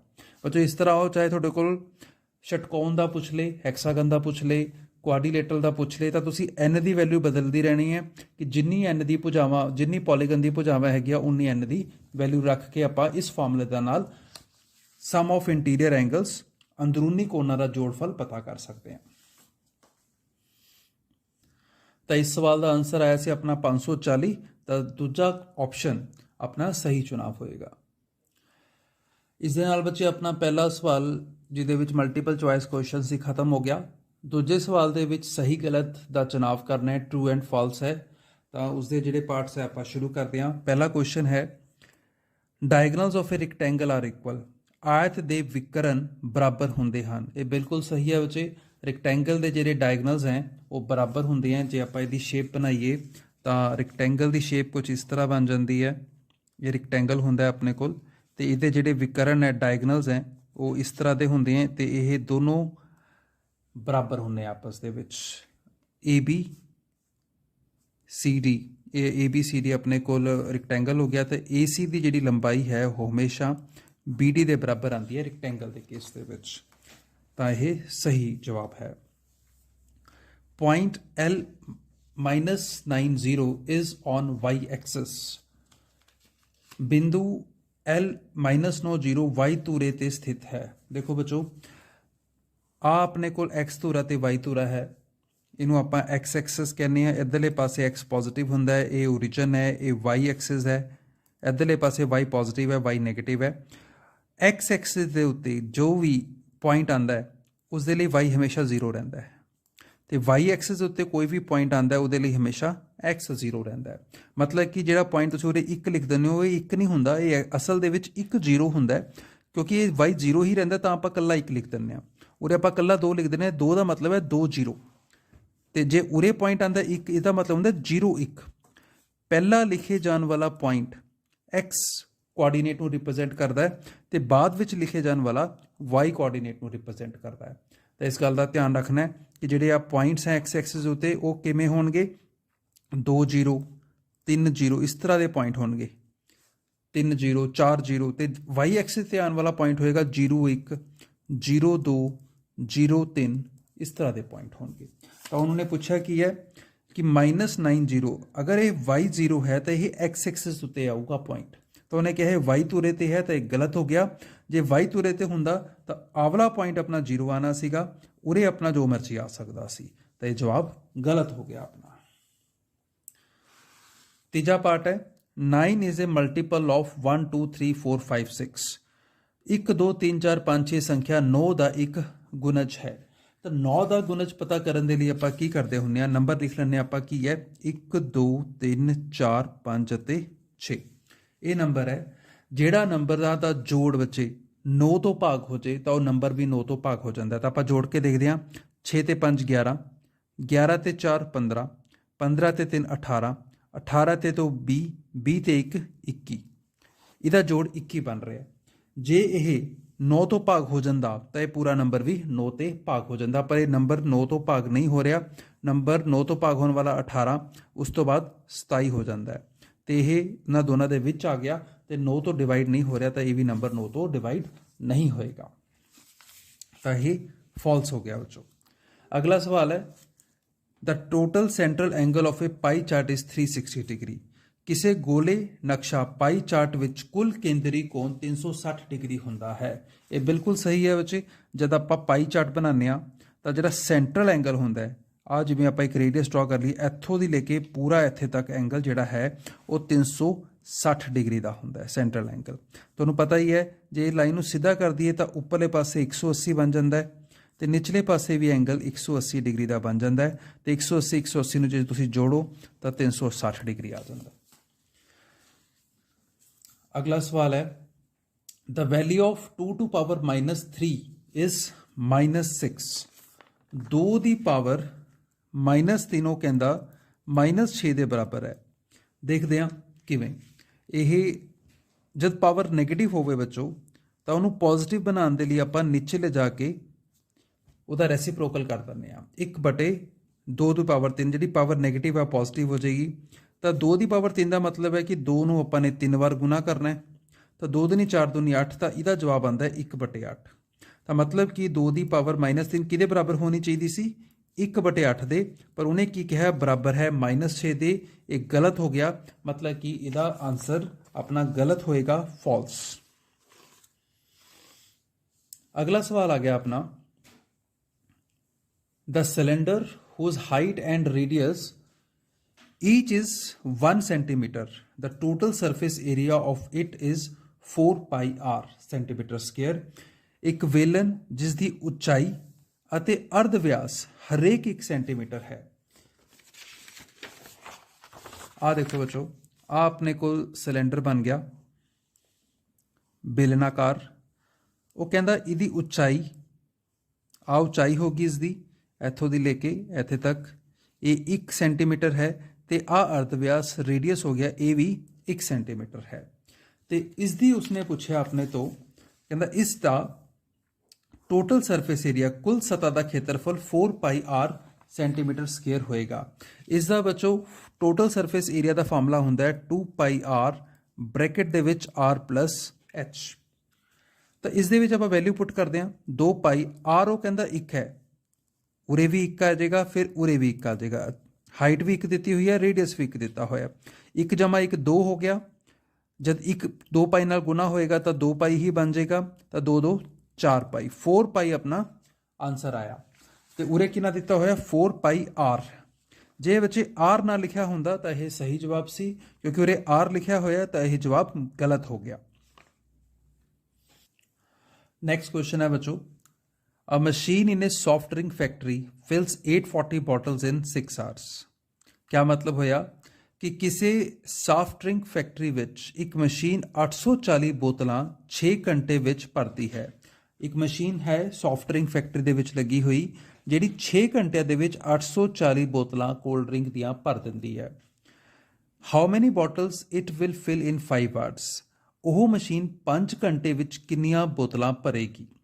ਇਸ ਪ੍ਰਸ਼ਨ ਵਿੱਚ ਆਪਾਂ ਇਹ ਦੱਸਣਾ ਬੱਚੋ ਕਿ ਅਗਰ ਇੱਕ ਮਸ਼ੀਨ 6 ਘੰਟੇ ਵਿੱਚ 840 ਬੋਤਲਾਂ ਭਰ ਰਹੀ ਹੈ ਤਾਂ ਉਹ 5 ਘੰਟੇ ਵਿੱਚ ਕਿੰਨੀਆਂ ਬੋਤਲਾਂ ਭਰੇਗੀ। ਤੇ ਉਸ ਤੋਂ ਬਾਅਦ ਵੀ ਉਸਨੇ ਪੁੱਛਿਆ it is an example of direct relation. ਇਹ ਪ੍ਰਸ਼ਨ ਇੱਕ ਸਿੱਧੇ ਅਨੁਪਾਤ ਦੀ ਉਦਾਹਰਨ ਹੈ। ਇਹ ਸਿੱਧੇ ਅਨੁਪਾਤ ਦੀ ਉਦਾਹਰਨ ਤਾਂ ਹੈ ਬੱਚੋ, ਕਿਉਂ? ਕਿਉਂਕਿ ਜਿੰਨੀ ਦੇਰ ਮਸ਼ੀਨ ਕੰਮ ਕਰੇਗੀ ਉਨੀ ਹੀ ਜ਼ਿਆਦਾ ਬੋਤਲਾਂ ਭਰੇਗੀ। ਇਹ ਡਾਇਰੈਕਟ ਰਿਲੇਸ਼ਨ ਹੈ। ਅਗਰ ਉਹ 1 ਘੰਟਾ ਕੰਮ ਕਰੇਗੀ ਤਾਂ ਜਿੰਨੀ ਬੋਤਲਾਂ ਭਰੇਗੀ, 2 ਘੰਟੇ ਦੇ ਵਿੱਚ ਕੰਮ ਕਰਕੇ ਉਹ ਜ਼ਿਆਦਾ ਬੋਤਲਾਂ ਭਰ ਦੇਗੀ, 3 ਘੰਟੇ ਵਿੱਚ ਕੰਮ ਕਰਕੇ ਹੋਰ ਜ਼ਿਆਦਾ ਬੋਤਲਾਂ ਭਰੇਗੀ। ਤਾਂ ਜਿਵੇਂ ਜਿਵੇਂ ਸਮੇਂ ਵੱਧਦਾ ਜਾਊਗਾ ਬੋਤਲਾਂ ਨੂੰ ਭਰਨ ਦੀ ਗਿਣਤੀ ਵੀ ਵੱਧਦੀ ਜਾਊਗੀ। ਤਾਂ ਦੋਨੋਂ ਪਾਸੇ ਵੱਧ ਰਹੀਆਂ ਚੀਜ਼ਾਂ, ਤਾਂ ਇਹ ਇੱਕ ਸਿੱਧਾ ਅਨੁਪਾਤ ਹੋ ਗਿਆ। ਤਾਂ ਹੁਣ ਕਰਨਾ ਕੀ ਹੁੰਦਾ, ਆਪਾਂ ਨੇ ਇੱਕ ਬਾਕਸ ਬਣਾਉਣਾ ਹੈ ਡਾਇਰੈਕਟ ਰਿਲੇਸ਼ਨ ਦੇ ਵਿੱਚ। ਤੁਸੀਂ ਆਹ ਬਾਕਸ ਬਣਾਉਣ ਤੋਂ ਬਾਅਦ ਉਰੇ ਲਿਖ ਲਓ ਤੁਸੀਂ ਆਪਣੀ ਬੋਟਲਸ, ਤੇ ਇੱਧਰਲੇ ਪਾਸੇ ਲਿਖ ਲਓ ਆਰਸ, ਮਤਲਬ ਕਿ ਟਾਈਮ ਇਨ ਆਰਸ ਹੋ ਗਿਆ।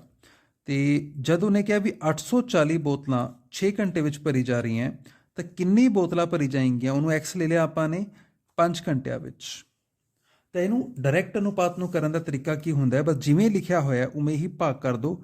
840/6 ਬਰਾਬਰ x ਬਟੇ 5। 5 ਨੂੰ ਇੱਧਰ ਲੈ ਜਾਓ, x ਆ ਜਾਊਗਾ 840/6 ਗੁਣਾ 5। ਇਹਨੂੰ ਕੱਟ ਦਈਏ ਜੇ ਆਪਾਂ, 6 × 6 24 ਆ ਗਿਆ, 6 ਚੌਕਾ 24, ਠੀਕ ਹੈ, 14 5 70 ਹੋ ਗਿਆ। 700 ਬੋਤਲਾਂ ਭਰੀ ਜਾਣਗੀਆਂ 5 ਘੰਟੇ ਦੇ ਵਿੱਚ। ਠੀਕ है बच्चों, तो आप 700 आंसर आ गया अपना। तो सवाल यह सीगा कि यह प्रश्न एक सीधे अनुपात की उदाहरण है। It is an example of A direct ratio. चलो आप 700 निकालते आंसर, उन्हें ये नहीं पूछा सी दा जवाब कितना है, उन्हें ये पूछा सी कि क्या यह जरा दस्या होया यह डायरैक्ट रेशो है, सीधा अनुपात है। तो आंसर है दा हाँ यह सीधा अनुपात है, तो सही ट्रू इसका आंसर आ जाएगा। अगला सवाल आ गया बच्चों, if one side of a square is known then a square can be drawn. जेकर किसी वर्ग की एक भुजा पता है तो असी वर्ग की रचना कर सकते हैं। वर्ग की रचना की जा सकती है, बिल्कुल सही की जा सकती है। जे आपां पता है, मान लो एक साइड 5 सेंटीमीटर है तो आप पहला 5 सेंटीमीटर की साइड बना लांगे, फिर दोनों पासे आप 90 डिग्री का कोण बनावांगे। 90 डिग्री का कोण बनाने तो बाद, क्योंकि वर्ग की चारों भुजावां की लंबाई बराबर होंदी है, तो 5 सेंटीमीटर इधर भी 5 सेंटीमीटर ही होएगा। तो आप इत्थे एक 5 सेंटीमीटर का कट ला लांगे, इधर भी एक 5 सेंटीमीटर का कट ला लांगे, तो इन्हां दोनों मिला देंगे। इस तरह आप वर्ग की रचना कर सकते हैं। तो वर्ग की रचना करने लिए आपां नूं किस चीज़ की लोड़ पई, सिर्फ एक भुजा की। जे आपां नूं एक साइड भी पता है तो आप वर्ग बना सकते हैं। तो बच्चों इस सवाल के नाल अपना सही गलत ट्रू फॉल्स वाला पोर्शन भी कवर हो गया। ਹੁਣ ਆਪਾਂ अगले सवाल ਵੱਲ ਵਧਦੇ ਹਾਂ। ਇਹ ਫਿਲ ਇਨ ਦੀ ਬਲੈਂਕਸ ਹਨ। ਥਰਡ ਕੁਐਸਚਨ ਬੱਚੇ ਫਿਲ ਇਨ ਦੀ ਬਲੈਂਕਸ ਹੈ। ਤਾਂ ਉਸ ਦੇ ਵਿੱਚ ਪਹਿਲਾ ਕੁਐਸਚਨ ਹੈ ਆਪਣੇ ਕੋਲ, given graph is dash between time and temperature. ਦਿੱਤਾ ਗ੍ਰਾਫ ਸਮੇਂ ਤੇ ਤਾਪਮਾਨ ਵਿੱਚ ਡੈਸ਼ ਹੈ। ਇਹ ਬੱਚੇ ਸਮਾਂ ਇੱਕ ਪਾਸੇ ਦਿੱਤਾ ਹੋਇਆ, ਟਾਈਮ ਇੱਕ ਪਾਸੇ ਟੈਂਪਰੇਚਰ ਦਿੱਤਾ ਹੋਇਆ। ਸਮੇਂ ਔਰ ਟੈਂਪਰੇਚਰ ਦੇ ਵਿੱਚ, ਟਾਈਮ ਔਰ ਟੈਂਪਰੇਚਰ ਦੇ ਵਿੱਚ ਰਿਲੇਸ਼ਨਸ਼ਿਪ ਕਿਵੇਂ ਡਿਵੈਲਪ ਹੋਏਗਾ। ਦੇਖੋ ਸਮਾਂ ਵੱਧ ਰਿਹਾ ਤਾਂ ਉਹਦੇ ਨਾਲ ਇਹ ਕਹਿੰਦਾ ਤਾਪਮਾਨ ਵੀ ਵੱਧ ਰਿਹਾ। ਸਮੇਂ ਦੇ ਵਧਣ ਨਾਲ ਤਾਪਮਾਨ ਦਾ ਵਧਣ ਦਾ ਕੋਈ ਮਤਲਬ ਜਾਂ ਬਣਦਾ ਨਹੀਂ ਹੈਗਾ, ਇਸ ਕਰਕੇ ਇਹਦਾ ਜਵਾਬ ਬਣੇਗਾ ਅਸੰਭਵ। ਦੂਸਰਾ part, a number whose unit place number is 5 is always a multiple of dash। Option ਹੈ ਆਪਣੇ ਕੋਲ 5 ਅਤੇ 2। ਇੱਕ ਸੰਖਿਆ ਜਿਸ ਦੀ ਇਕਾਈ ਸੰਖਿਆ 5 ਹੋਵੇ ਹਮੇਸ਼ਾ ਸੰਖਿਆ ਡੈਸ਼ ਦਾ ਹੀ ਗੁਣਨ ਹੁੰਦਾ ਹੈ। ਬੱਚੇ ਜੇ 5 ਨੂੰ ਆਪਾਂ ਜਿੰਨੀ ਮਰਜ਼ੀ ਵਾਰ ਗੁਣਾ ਕਰੀ ਜਾਈਏ, ਆਪਾਂ ਨੂੰ ਹਮੇਸ਼ਾ ਇਕਾਈ ਸੰਖਿਆ ਯੂਨਿਟ ਪਲੇਸ 5 ਹੀ ਮਿਲਦਾ ਹੈ। ਜਿਵੇਂ 5 ਨੂੰ 5 ਨਾਲ ਗੁਣਾ ਕਰੀਏ 25 ਮਿਲ ਜਾਂਦਾ ਆਪਾਂ ਨੇ ਕੋਲ। ਅਗਰ ਆਪਾਂ 5 ਨੂੰ 5 ਨਾਲ ਗੁਣਾ ਕਰਦੇ ਹਾਂ ਤਾਂ 25 ਆਏਗਾ, ਇਕਾਈ ਸੰਖਿਆ 5 ਹੀ ਰਹੇਗੀ। ਜੇ 25 ਨੂੰ ਅੱਗੇ ਫਿਰ 5 ਨਾਲ ਗੁਣਾ ਕਰ ਦਈਏ ਤਾਂ 125, ਤਾਂ ਫਿਰ ਵੀ ਇਕਾਈ ਸੰਖਿਆ ਆਪਣੀ 125 ਰਹੇਗੀ। 125 ਨੂੰ ਆਪਾਂ 5 ਨਾਲ ਗੁਣਾ ਕਰ ਦਈਏ ਤਾਂ ਇਹ 625 ਬਣ ਜਾਂਦਾ ਹੈ। ਤਾਂ ਹਮੇਸ਼ਾ ਜਿਹੜੀ ਇਕਾਈ ਸੰਖਿਆ ਯੂਨਿਟ ਪਲੇਸ ਹੈ ਉਹ 5 ਹੀ ਰਹਿੰਦਾ। ਤਾਂ ਆਪਣਾ ਉਰੇ ਜਵਾਬ ਵੀ 5 ਆ ਜਾਏਗਾ। ਯੂਨਿਟ ਪਲੇਸ ਆਪਾਂ ਨੇ ਦੱਸਣਾ ਸੀਗਾ ਜੀ, 5 ਨੂੰ ਗੁਣਾ ਕਰਕੇ ਕਿਆ ਮਿਲਦਾ ਰਹੇਗਾ, ਤਾਂ 5 ਹੀ ਆਏਗਾ। ਅਗਲਾ ਸਵਾਲ ਹੈ, each angle of a square is. ਇਹ ਸਭ ਨੂੰ ਪਤਾ ਹੈ ਬੱਚੇ ਕਿ ਜਿਹੜਾ ਸਕੁਅਰ ਦਾ ਐਂਗਲ ਹੁੰਦੇ ਆ ਉਹ 90 ਡਿਗਰੀ ਹੁੰਦੇ ਆ। ਜਿਵੇਂ ਵਰਗ ਆਪਣੇ ਕੋਲ ਹੈਗਾ, ਆ ਸਕੁਅਰ ਹੈ, ਤਾਂ ਇਹਦੇ ਚਾਰੋਂ ਐਂਗਲ ਜਿਹੜੇ ਹੈ ਉਹ 90 ਡਿਗਰੀ ਦੇ ਹੁੰਦੇ ਆ। ਵਰਗ ਦਾ ਹਰੇਕ ਕੋਣ ਡੈਸ਼ ਹੈ 90 ਡਿਗਰੀ। अगला सवाल है अपने कोल, number of boys and girls are shown in the given pie chart. ਦਿੱਤੇ ਗਏ ਪਾਈ ਚਾਰਟ ਵਿੱਚ ਇੱਕ ਸਕੂਲ ਦੇ ਲੜਕੇ ਅਤੇ ਲੜਕੀਆਂ ਦੀ ਗਿਣਤੀ ਦਰਸਾਈ ਗਈ ਹੈ। ਆ ਪਾਈ ਚਾਰਟ ਦੇ ਵਿੱਚ ਆ ਜਿਹੜਾ ਲਾਲ ਪੋਰਸ਼ਨ ਦਿਖ ਰਿਹਾ ਇਹ ਲੜਕੀਆਂ ਹੈ ਤੇ ਆ ਜਿਹੜਾ ਪੋਰਸ਼ਨ ਦਿਖ ਰਿਹਾ ਬਚਿਆ ਹੋਇਆ ਇਹ ਬॉयਜ਼ ਹੈ, ਲੜਕੇ ਹੈ। ਜੇਕਰ ਇਸ ਸਕੂਲ ਦੇ ਕੁਝ ਵਿਦਿਆਰਥੀਆਂ ਦੀ ਕੁੱਲ ਵਿਦਿਆਰਥੀਆਂ ਦੀ ਗਿਣਤੀ 400 ਹੋਵੇ ਤਾਂ ਲੜਕੀਆਂ ਦੀ ਗਿਣਤੀ ਕਿੰਨੀ ਹੋਵੇਗੀ। ਆਪਣੇ ਕੋਲ ਬੱਚੇ ਜਿਹੜਾ ਸੈਂਟਰਲ ਐਂਗਲ ਹੈ, ਕੇਂਦਰੀ ਕੋਣ ਹੈ, ਲੜਕਿਆਂ ਦਾ 90 ਹੈ ਤੇ ਲੜਕੀਆਂ ਦਾ 270 ਹੈ ਤੇ ਟੋਟਲ ਜਿਹੜਾ ਕੇਂਦਰੀ ਕੋਣ ਹੁੰਦਾ ਹੈ 360 ਹੁੰਦਾ ਹੈ। ਜੇ ਆਪਾਂ ਨੇ ਉਰੇ ਨਿਕਾਲਣਾ ਹੋਵੇ ਤਾਂ ਲੜਕੀਆਂ ਦਾ ਕੇਂਦਰੀ ਕੋਣ ਹੈ 270, ਕੁੱਲ ਕੋਣ ਹੁੰਦਾ ਹੈ 360, ਤਾਂ 270 ਬਟੇ 360 ਗੁਣਾ ਟੋਟਲ ਸਟੂਡੈਂਟਸ ਹੈ ਆਪਣੇ ਕੋਲ 400 ਗੁਣਾ 400, ਇਹਦੇ ਨਾਲ ਆਪਣੀ ਗਿਣਤੀ ਨਿਕਲ ਆਏਗੀ। ਆ ਦੇਖੋ 0 ਨਾਲ 0 ਕੱਟ ਦਿੰਦੇ ਹਾਂ ਆਪਾਂ, 9 ਤੀਆ 27, 9 ਚੌਕਾ 36, ਆ 4 ਨਾਲ ਆ ਵੀ ਕੱਟ ਗਿਆ ਤਾਂ 400, 100 ਆ ਜਾਏਗਾ, 100 ਗੁਣਾ 3 ਆਪਣੇ ਕੋਲ 300 ਆ ਗਿਆ, ਮਤਲਬ ਲੜਕੀਆਂ ਦੀ ਗਿਣਤੀ ਹੋ ਗਈ 300। ਇਹ ਇੱਕ ਇਸ ਤਰੀਕੇ ਨਾਲ ਨਿਕਲ ਗਿਆ। ਜੇ ਤੁਸੀਂ ਦੂਜੀ ਤਰੀਕੇ ਨਾਲ ਦੇਖੋ ਤਾਂ 1/4 ਹਿੱਸਾ 1/4 ਆਰ ਬॉयਜ਼, 90 ਡਿਗਰੀ ਇਹ ਕੁਆਡਰੈਂਟ ਹੋ ਗਿਆ, ਚੌਥਾ ਹਿੱਸਾ, ਤਾਂ 1/4 ਹਿੱਸਾ ਹੈ ਲੜਕਿਆਂ ਕੋਲ। ਟੋਟਲ ਗਿਣਤੀ ਹੈ 400, ਤਾਂ ਜੇ ਇਹਨੂੰ ਕੱਟੀਏ ਤਾਂ ਆਪਾਂ 100 ਲੜਕੇ ਹੋ ਗਏ ਤੇ 100 ਲੜਕੇ ਹੈ ਤੇ ਟੋਟਲ 400 ਬੱਚਾ ਹੈ, ਤਾਂ 400 ਦੇ ਵਿੱਚੋਂ ਜੇ ਤੁਸੀਂ 100 ਘਟਾਓਗੇ ਤਾਂ ਮਤਲਬ ਕਿ 300 ਬੱਚੇ ਪਿੱਛੇ ਬਚੇ ਤੇ ਇਹ ਲੜਕੀਆਂ ਦੀ ਗਿਣਤੀ ਆ ਗਈ। ਚਾਹੇ ਇਸ ਤਰੀਕੇ ਨਾਲ ਕਰ ਲਓ, ਚਾਹੇ ਘੁਮਾ ਕੇ ਥੋੜਾ ਪਹਿਲਾਂ ਲੜਕਿਆਂ ਦੀ ਨਿਕਾਲ ਕੇ ਫਿਰ ਲੜਕੀਆਂ ਦੀ ਨਿਕਾਲ ਲਈਏ, ਇਸ ਤਰ੍ਹਾਂ ਕਰ ਲਓ ਤਾਂ ਜਵਾਬ ਆਪਣਾ ਇੱਕੋ ਹੀ ਆਣਾ ਹੈ। ਅਗਲਾ ਸਵਾਲ ਬਹੁਤ ਆਸਾਨ। ਇੱਕ ਆਇਤਕਾਰ ਬਕਸੇ ਦੀ ਲੰਬਾਈ ਅਤੇ ਚੌੜਾਈ ਕ੍ਰਮਵਾਰ 5a ਅਤੇ 6a ਇਕਾਈਆਂ ਹੈ। The length and breadth of a rectangular box is 5a and 6a respectively। ਪਹਿਲਾਂ ਇਹਦੀ ਡਾਇਗਰਾਮ ਬਣਾਉਂਦੇ ਆਪਾਂ। ਇੱਕ ਬਕਸਾ ਹੈ ਆਪਣੇ ਕੋਲ ਰੈਕਟੈਂਗੂਲਰ, ਉਹ ਕਹਿੰਦਾ length and breadth are 5a and 6a, ਇਹ ਲੰਬਾਈ ਤੇ ਚੌੜਾਈ 5a ਅਤੇ 6a ਇਕਾਈ ਹੈ। ਤਾਂ ਇਸ ਬਕਸੇ ਦਾ ਖੇਤਰਫਲ ਵਰਗ ਇਕਾਈਆਂ ਹੈ। ਇਸ ਦਾ ਖੇਤਰਫਲ ਨਿਕਾਲਣਾ ਹੈ। ਏਰੀਆ ਦਾ ਫਾਰਮੂਲਾ ਬੱਚੋ ਆਪਾਂ ਨੂੰ ਪਤਾ ਹੈ ਕਿ ਜਿਹੜਾ ਏਰੀਆ ਦਾ ਫਾਰਮੂਲਾ ਹੁੰਦਾ ਉਹ ਹੁੰਦਾ ਲੈਂਥ ਇਨਟੂ ਬ੍ਰੈਥ। ਲੈਂਥ ਆਪਣੇ ਕੋਲ 5a ਹੈ, ਬ੍ਰੈਥ ਆਪਣੇ ਕੋਲ 6a ਹੈ, ਤਾਂ 6 5 30 ਹੋ ਗਿਆ ਤੇ a ਨੂੰ ਜਦ a ਨਾਲ ਗੁਣਾ ਕਰਾਂਗੇ ਤਾਂ a ਸਕੁਅਰ ਆ ਜਾਏਗਾ, ਤਾਂ 30a ਸਕੁਅਰ ਆਪਣਾ ਆਨਸਰ ਆ ਗਿਆ। ਤਾਂ 30a ਸਕੁਅਰ ਆਪਣਾ ਜਵਾਬ ਹੈ ਉਹਦੇ। ਹਾਂਜੀ ਬੱਚੋ, 6ਵਾਂ ਸਵਾਲ। 4 ਮਜ਼ਦੂਰ ਇੱਕ ਦੀਵਾਰ ਨੂੰ 10 ਦਿਨ ਵਿੱਚ ਪੂਰਾ ਕਰਦੇ ਹਨ। ਇਸ ਦੀਵਾਰ ਨੂੰ 5 ਦਿਨ ਵਿੱਚ ਪੂਰਾ ਕਰਨ ਲਈ ਕਿੰਨੇ ਹੋਰ ਮਜ਼ਦੂਰਾਂ ਦੀ ਲੋੜ ਹੋਵੇਗੀ। 4 laborers complete a wall in 10 days। 4 ਮਜ਼ਦੂਰ 4 laborers ਇੱਕ ਦੀਵਾਰ ਨੂੰ 10 ਦਿਨਾਂ ਵਿੱਚ ਬਣਾ ਰਿਹਾ, completes a wall in 10 days। How many more laborers, ਕਿੰਨੇ ਹੋਰ ਮਜ਼ਦੂਰਾਂ ਦੀ ਲੋੜ ਪਏਗੀ ਜੇ ਅਸੀਂ ਦੀਵਾਰ ਨੂੰ needed to complete in 5 days, 5 ਦਿਨਾਂ ਵਿੱਚ ਪੂਰਾ ਕਰਨਾ ਚਾਹੁੰਦੇ ਹਾਂ। ਇਹ ਬੱਚੇ ਇਨਵਰਸ ਰਿਲੇਸ਼ਨ ਦਾ ਕੁਐਸਚਨ ਹੋ ਗਿਆ, ਕਿਉਂਕਿ ਜੇ ਆਪਾਂ ਲੇਬਰਰ ਵਧਾਵਾਂਗੇ ਤਾਂ ਆਪਣੇ ਦਿਨ ਘੱਟ ਲੱਗਣਗੇ। ਜੇ ਆਪਾਂ ਇੱਕ ਬੰਦਾ ਲਾਉਂਦੇ ਹਾਂ, ਮੰਨ ਲਓ ਉਹ ਇੱਕ ਬੰਦਾ ਜੇ ਇੱਕ ਕੰਮ ਨੂੰ 10 ਦਿਨਾਂ ਵਿੱਚ ਕਰਦਾ, ਜੇ ਆਪਾਂ 2 ਬੰਦੇ ਲਾਉਂਦੇ ਹਾਂ ਤਾਂ ਹੋ ਸਕਦਾ ਉਹ ਕੰਮ ਨੂੰ 5 ਦਿਨਾਂ ਵਿੱਚ ਨਿਬੇੜ ਦੇਣ। ਤਾਂ ਆਪਣੇ ਬੰਦੇ ਵਧਣ ਦੇ ਨਾਲ ਬੰਦਿਆਂ ਦੇ ਵਿੱਚ ਜਦ ਵਾਧਾ ਹੋਇਆ ਤਾਂ ਟਾਈਮ ਦੇ ਵਿੱਚ ਘਾਟਾ ਹੋਇਆ, ਤਾਂ ਮਤਲਬ ਕਿ ਇਹ ਇਨਵਰਸ ਰਿਲੇਸ਼ਨ ਦਾ ਕੁਐਸਚਨ ਹੋਇਆ। ਜਿਹੜਾ ਆਪਾਂ ਪਹਿਲਾਂ ਕੀਤਾ ਸੀਗਾ ਉਹ ਡਾਇਰੈਕਟ ਰਿਲੇਸ਼ਨ ਦਾ ਕੁਐਸਚਨ ਸੀ। ਕਰਨਾ ਇਹ ਵੀ ਉਵੇਂ ਹੀ ਹੈ। ਇੱਕ ਬਾਕਸ ਬਣਾ ਲੈਣਾ ਆਪਾਂ ਨੇ, ਐਵੇਂ ਬਾਕਸ ਬਣਾ ਕੇ ਇੱਕ ਪਾਸੇ ਆਪਾਂ ਲੇਬਰ ਲਿਖ ਲਾਂਗੇ ਤੇ ਦੂਜੇ ਪਾਸੇ ਆਪਾਂ ਡੇਜ਼ ਲਿਖ ਲਾਂਗੇ। ਤੇ ਜੇ 4 ਲੇਬਰ ਹੈ ਤਾਂ 10 ਦਿਨਾਂ ਵਿੱਚ ਕਰ ਰਹੀ ਹੈ, ਤਾਂ ਆਪਾਂ ਉਸਨੇ ਪੁੱਛਿਆ ਕਿ ਕਿੰਨੇ ਹੋਰ ਆਪਾਂ ਬਾਅਦ ਚੋਂ ਦੇਖਦੇ ਹਾਂ। ਆਪਾਂ 5 ਦਿਨ ਆਪਾਂ ਟੋਟਲ ਨਿਕਾਲ ਲੈਂਦੇ ਹਾਂ, x ਟੋਟਲ ਨਿਕਾਲਣਾ ਉਰੇ ਆਸਾਨ ਹੈ। ਤਾਂ ਇਸ ਦੇ ਵਿੱਚ ਕੀ ਕਰਨਾ, ਉਹਦੇ ਵਿੱਚ ਆਪਾਂ ਨੇ ਡਿਵਾਈਡ ਕੀਤਾ ਸੀ, ਇਸ ਦੇ ਵਿੱਚ ਮਲਟੀਪਲਾਈ ਕਰਨਾ ਹੈ। 4 ਨੂੰ 10 ਨਾਲ ਮਲਟੀਪਲਾਈ ਕਰੋ ਤੇ x ਨੂੰ 5 ਨਾਲ, ਇਹ ਸਿੱਧਾ ਮਲਟੀਪਲਾਈ ਹੁੰਦਾ ਹੈ ਕਿਉਂਕਿ ਇਹ ਇਨਵਰਸ ਰਿਲੇਸ਼ਨ ਹੈ। ਬਸ ਇਸ ਗੱਲ ਦਾ ਧਿਆਨ ਰੱਖਣਾ, ਉਲਟ ਰਿਲੇਸ਼ਨ ਹੈ। ਤਾਂ 5 ਨੂੰ ਨੀਚੇ ਲਿਆਓ, 4 ਗੁਣਾ 10 ਬਟੇ 5 ਬਰਾਬਰ x, ਇਹ ਕੱਟ ਜੂਗਾ 5 ਦੂਣੀ 10, ਤਾਂ x ਕਿੰਨਾ ਆ ਗਿਆ 8 ਆ ਗਿਆ। ਮਤਲਬ ਕਿ 8 ਬੰਦੇ 5 ਦਿਨਾਂ ਵਿੱਚ ਕੰਮ ਪੂਰਾ ਕਰ ਦੇਣਗੇ। ਤਾਂ 8 ਬੰਦੇ 5 ਦਿਨਾਂ ਵਿੱਚ ਕੰਮ ਪੂਰਾ ਕਰਾਂਗੇ, ਪਰ ਆਪਣੇ ਕੋਲ ਆਪਸ਼ਨ 4 ਜਾਂ 5 ਹੀ ਹੈ ਕਿਉਂਕਿ ਉਹਨੇ ਪੁੱਛਿਆ ਸੀ ਕਿੰਨੇ ਹੋਰ ਬੰਦੇ। 4 ਬੰਦੇ ਪਹਿਲਾਂ ਹੀ ਕੰਮ ਕਰ ਰਹੇ ਆ, ਟੋਟਲ 8 ਬੰਦੇ ਚਾਹੀਦੇ ਆ ਆਪਾਂ ਨੂੰ, ਤਾਂ ਮਤਲਬ 4 ਬੰਦੇ ਹੋਰ ਚਾਹੀਦੇ ਆ, ਤਾਂ 4 ਆਪਣਾ ਸਹੀ ਜਵਾਬ ਹੋ ਜਾਏਗਾ। ਅਗਲਾ ਸਵਾਲ ਹੈ ਬੱਚੋ, A truck covers 14 km in 25 minutes. If the speed remains the same, then it covers dash distance in 50 minutes. ਉਹ ਕਹਿ ਰਿਹਾ ਕਿ ਇੱਕ ਟਰੱਕ ਜਿਹੜਾ ਹੈਗਾ ਉਹ 25 ਮਿੰਟ ਵਿੱਚ 14 ਕਿਲੋਮੀਟਰ ਚੱਲ ਜਾਂਦਾ ਹੈ। ਜੇ ਉਸੇ ਸਪੀਡ ਨਾਲ ਉਹ ਚੱਲਦਾ ਰਹੇ ਤਾਂ 50 ਮਿੰਟਾਂ ਵਿੱਚ ਉਹ ਕਿੰਨੀ ਦੂਰੀ ਤੈਅ ਕਰ ਲੇਗਾ। ਠੀਕ ਹੈ ਬੱਚੋ।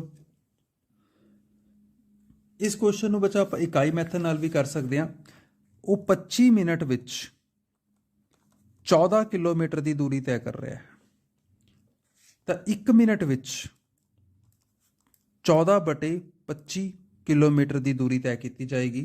ਤੇ ਉਹਨੇ ਪੁੱਛਿਆ ਆਪਣੇ ਤੋਂ 50 ਮਿੰਟਾਂ ਵਿੱਚ, ਤਾਂ 50 ਮਿੰਟਾਂ ਵਿੱਚ ਦੂਰੀ ਤੈਅ ਕਰਨ ਦੇ ਲਈ ਆਪਾਂ ਇਹਨੂੰ 14/25 ਗੁਣਾ 50 ਕਰ ਦਾਂਗੇ। 25 ਦੂਣਾ 50 ਕੱਟ ਜਾਏਗਾ, 14 ਨੂੰ 2 ਨਾਲ ਗੁਣਾ ਕਰਾਂਗੇ ਤਾਂ 28 ਕਿਲੋਮੀਟਰ ਆਪਣਾ ਜਵਾਬ ਆ ਜਾਏਗਾ। ਇਹ ਬਿਲਕੁਲ ਸਹੀ ਜਵਾਬ ਹੈ। ਇਸ ਨੂੰ ਆਪਾਂ ਇਕਾਈ ਮੈਥਡ ਕਹਿੰਦੇ ਆ ਕਿ 25 ਮਿੰਟ ਵਿੱਚ 14 ਤਾਂ 1 ਮਿੰਟ ਦਾ ਨਿਕਾਲ ਕੇ ਤੇ ਜਿੰਨੇ ਮਿੰਟ ਦਾ ਪੁੱਛਿਆ ਗਿਆ ਉਹਨੇ ਦਾ ਆਪਾਂ ਜਵਾਬ ਦੇ ਦਾਂਗੇ। तीसरे क्वेश्चन का 8वां पार्ट, ये लास्ट पार्ट है, फिल इन द ब्लैंक्स इस तो बाद खत्म हो जाएंगे। क्वेश्चन है बच्चों, द रेशो ऑफ ₹8 to 50 पैसा। जब भी बच्चे अपन ने रेशो निकालनी है या कोई भी क्वेश्चन करना होंगे तो आप देखना होंगे कि यूनिट सेम हो, उरे रुपीज़ हैं उरे पैसे हैं, तो रुपीज़ का पैसे नाल रेशो निकालने लई सब तो पहले यूनिट सेम किया जाएगा। तो सब तो पहले यूनिट अपने को 8 रुपये, 8 रुपये ਨੂੰ ਪੈਸੇ 'ਚ ਬਦਲ ਦਿਓ, 8 ਗੁਣਾ 100 ਪੈਸੇ ਕਰ ਦਿਓ ਤੇ ਇਹ ਹੋ ਗਿਆ ਆਪਣੇ ਕੋਲ 800 ਪੈਸੇ। ਮਤਲਬ ਕਿ ਆਪਾਂ ਨੇ 800 ਪੈਸਿਆਂ ਦਾ 50 ਪੈਸਿਆਂ ਨਾਲ ਅਨੁਪਾਤ ਪਤਾ ਕਰਨਾ ਹੈ। 8 ਰੁਪਏ ਦਾ 50 ਪੈਸੇ ਨਾਲ ਅਨੁਪਾਤ ਬਟੇ 50 ਕਰ ਦਾਂਗੇ, 0 ਨਾਲ 0 ਕੱਟ ਜੂਗੀ। ਉਸ ਤੋਂ ਬਾਅਦ ਆ ਵੀ ਕੱਟ ਰਿਹਾ, 1 ਆ ਜਾਏਗਾ ਉਰੇ, 1 ਤੇ 6 16, ਮਤਲਬ ਕਿ 16 ਅਨੁਪਾਤ 1 ਆ ਗਿਆ ਤਾਂ ਆਪਣਾ ਆ ਦੂਜੇ ਵਾਲਾ 16 ਅਨੁਪਾਤ 1 ਸਹੀ ਜਵਾਬ ਹੈ। ਤਾਂ ਬੱਚੋ ਇੱਥੇ ਤੱਕ ਸੀਗੇ ਆਪਣੇ ਇਹ ਟਰੂ ਫਾਲਸ ਫਿਲ ਇਨ ਦੇ ਬਲੈਂਕਸ ਦੇ ਮਲਟੀਪਲ ਚੁਆਇਸ ਕੁਐਸਚਨ ਜੋ 1 ਵਰਡ ਆਨਸਰ ਹੈ ਆਪਣੇ ਸਾਰੇ। ਇਹ ਹੁਣ ਆਪਾਂ ਨੇ ਸਬਜੈਕਟਿਵ ਕੁਐਸਚਨ ਸ਼ੁਰੂ ਹੋ ਗਏ ਜਿਹੜੇ ਆਪਾਂ ਨੂੰ ਹੱਲ ਕਰਕੇ ਦਿਖਾਣੇ ਪੈਣਗੇ। ਤਾਂ ਉਸ ਦੇ ਵਿੱਚ ਚੌਥਾ ਸਵਾਲ ਸਭ ਤੋਂ ਪਹਿਲਾਂ, find 2 rational numbers between 3/10 and 9/10। 3/10 ਅਤੇ 9/10 ਦੇ ਵਿਚਕਾਰ 2 ਪਰਿਮੇਯ ਸੰਖਿਆ ਪਤਾ ਕਰੋ। ਤਾਂ ਇਹ ਬੜਾ ਆਸਾਨ ਸਵਾਲ ਹੋ ਗਿਆ ਕਿਉਂਕਿ ਡਿਨੋਮੀਨੇਟਰ ਆਲਰੇਡੀ ਸੇਮ ਹੈ ਤੇ ਉੱਪਰ ਪਹਿਲਾਂ ਹੀ ਗੈਪ ਦਿੱਤਾ ਹੋਇਆ 3/10 ਤੇ 9/10। ਤਾਂ ਵਿੱਚ ਤੁਸੀਂ ਜਿੰਨੇ ਵੀ ਨੰਬਰ ਹੈ 4/10, 5/10, 6/10 ਤੋਂ ਲੈ ਕੇ 8/10 ਤੱਕ ਇਹ ਸਾਰੇ ਹੀ ਰੈਸ਼ਨਲ ਨੰਬਰ ਹੈ ਜਿਹੜੇ ਇਹਨਾਂ ਦੋਨਾਂ ਦੇ ਵਿਚਕਾਰ ਹੈ। ਤਾਂ ਇਹਨਾਂ ਵਿੱਚੋਂ ਕੋਈ ਵੀ ਦੋ ਨੰਬਰ ਆਪਾਂ ਲਿਖ ਦਾਂਗੇ ਤਾਂ ਇਹਦਾ ਸੋਲੂਸ਼ਨ ਕੀ ਆਏਗਾ, 2 ਰੈਸ਼ਨਲ ਨੰਬਰਸ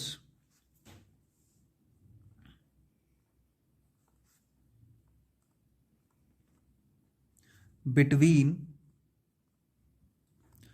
3/10 and 9/10 are, ਤੁਸੀਂ ਜੋ ਮਰਜ਼ੀ ਲਿਖ ਦਿਓ, 4/10, 5/10, ਤੁਸੀਂ ਕੁਝ ਹੋਰ ਵੀ ਲਿਖ ਸਕਦੇ ਹੋ, 6/10 ਵੀ ਲਿਖ ਸਕਦੇ ਹੋ, 7/10, 8/10, 9 ਨਹੀਂ ਬਸ 8 ਤੱਕ, 4 ਤੋਂ ਲੈ ਕੇ 8 ਤੱਕ ਤੁਸੀਂ ਜਿਹੜਾ ਮਰਜ਼ੀ ਨੰਬਰ ਲਿਖ ਦਿਓ। ਉਹਨੇ 2 ਪੁੱਛੇ ਤਾਂ ਇਹ ਆਪਣਾ ਜਵਾਬ ਆ ਗਿਆ। ਪੰਜਾਬੀ ਮੀਡੀਅਮ ਵਾਲੇ ਬੱਚੇ ਬਸ ਉਹਦੇ ਰੈਸ਼ਨਲ ਨੰਬਰ ਦੀ ਥਾਂ ਤੇ ਲਿਖ ਲੈਣਗੇ 2 ਪਰਿਮੇਯ ਸੰਖਿਆਵਾਂ 3/10 ਤੇ 9/10 ਦੇ ਵਿਚਕਾਰ ਆਹ ਹੁੰਦੀਆਂ ਨੇ।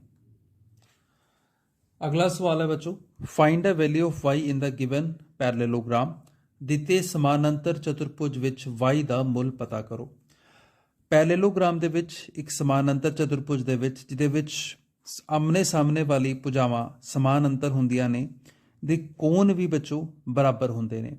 ਆਹ ਵਾਲਾ ਕੋਣ y ਹੈ ਤੇ ਆ 80 ਡਿਗਰੀ ਦਾ ਹੈ, ਮਤਲਬ ਕਿ y ਦਾ ਮੁੱਲ ਵੀ ਬਰਾਬਰ ਹੀ ਹੋਏਗਾ, 80 ਡਿਗਰੀ ਆ ਜਾਏਗਾ। ਇਹ ਆਪਣਾ ਸਿੱਧਾ ਆਨਸਰ ਆ ਜਾਂਦਾ ਹੈ ਤੇ ਆਪਾਂ ਲਿਖਾਂਗੇ ਕਿਆ, ਵੀ ਨੋ ਦੈਟ, ਅਸੀਂ ਜਾਣਦੇ ਹਾਂ,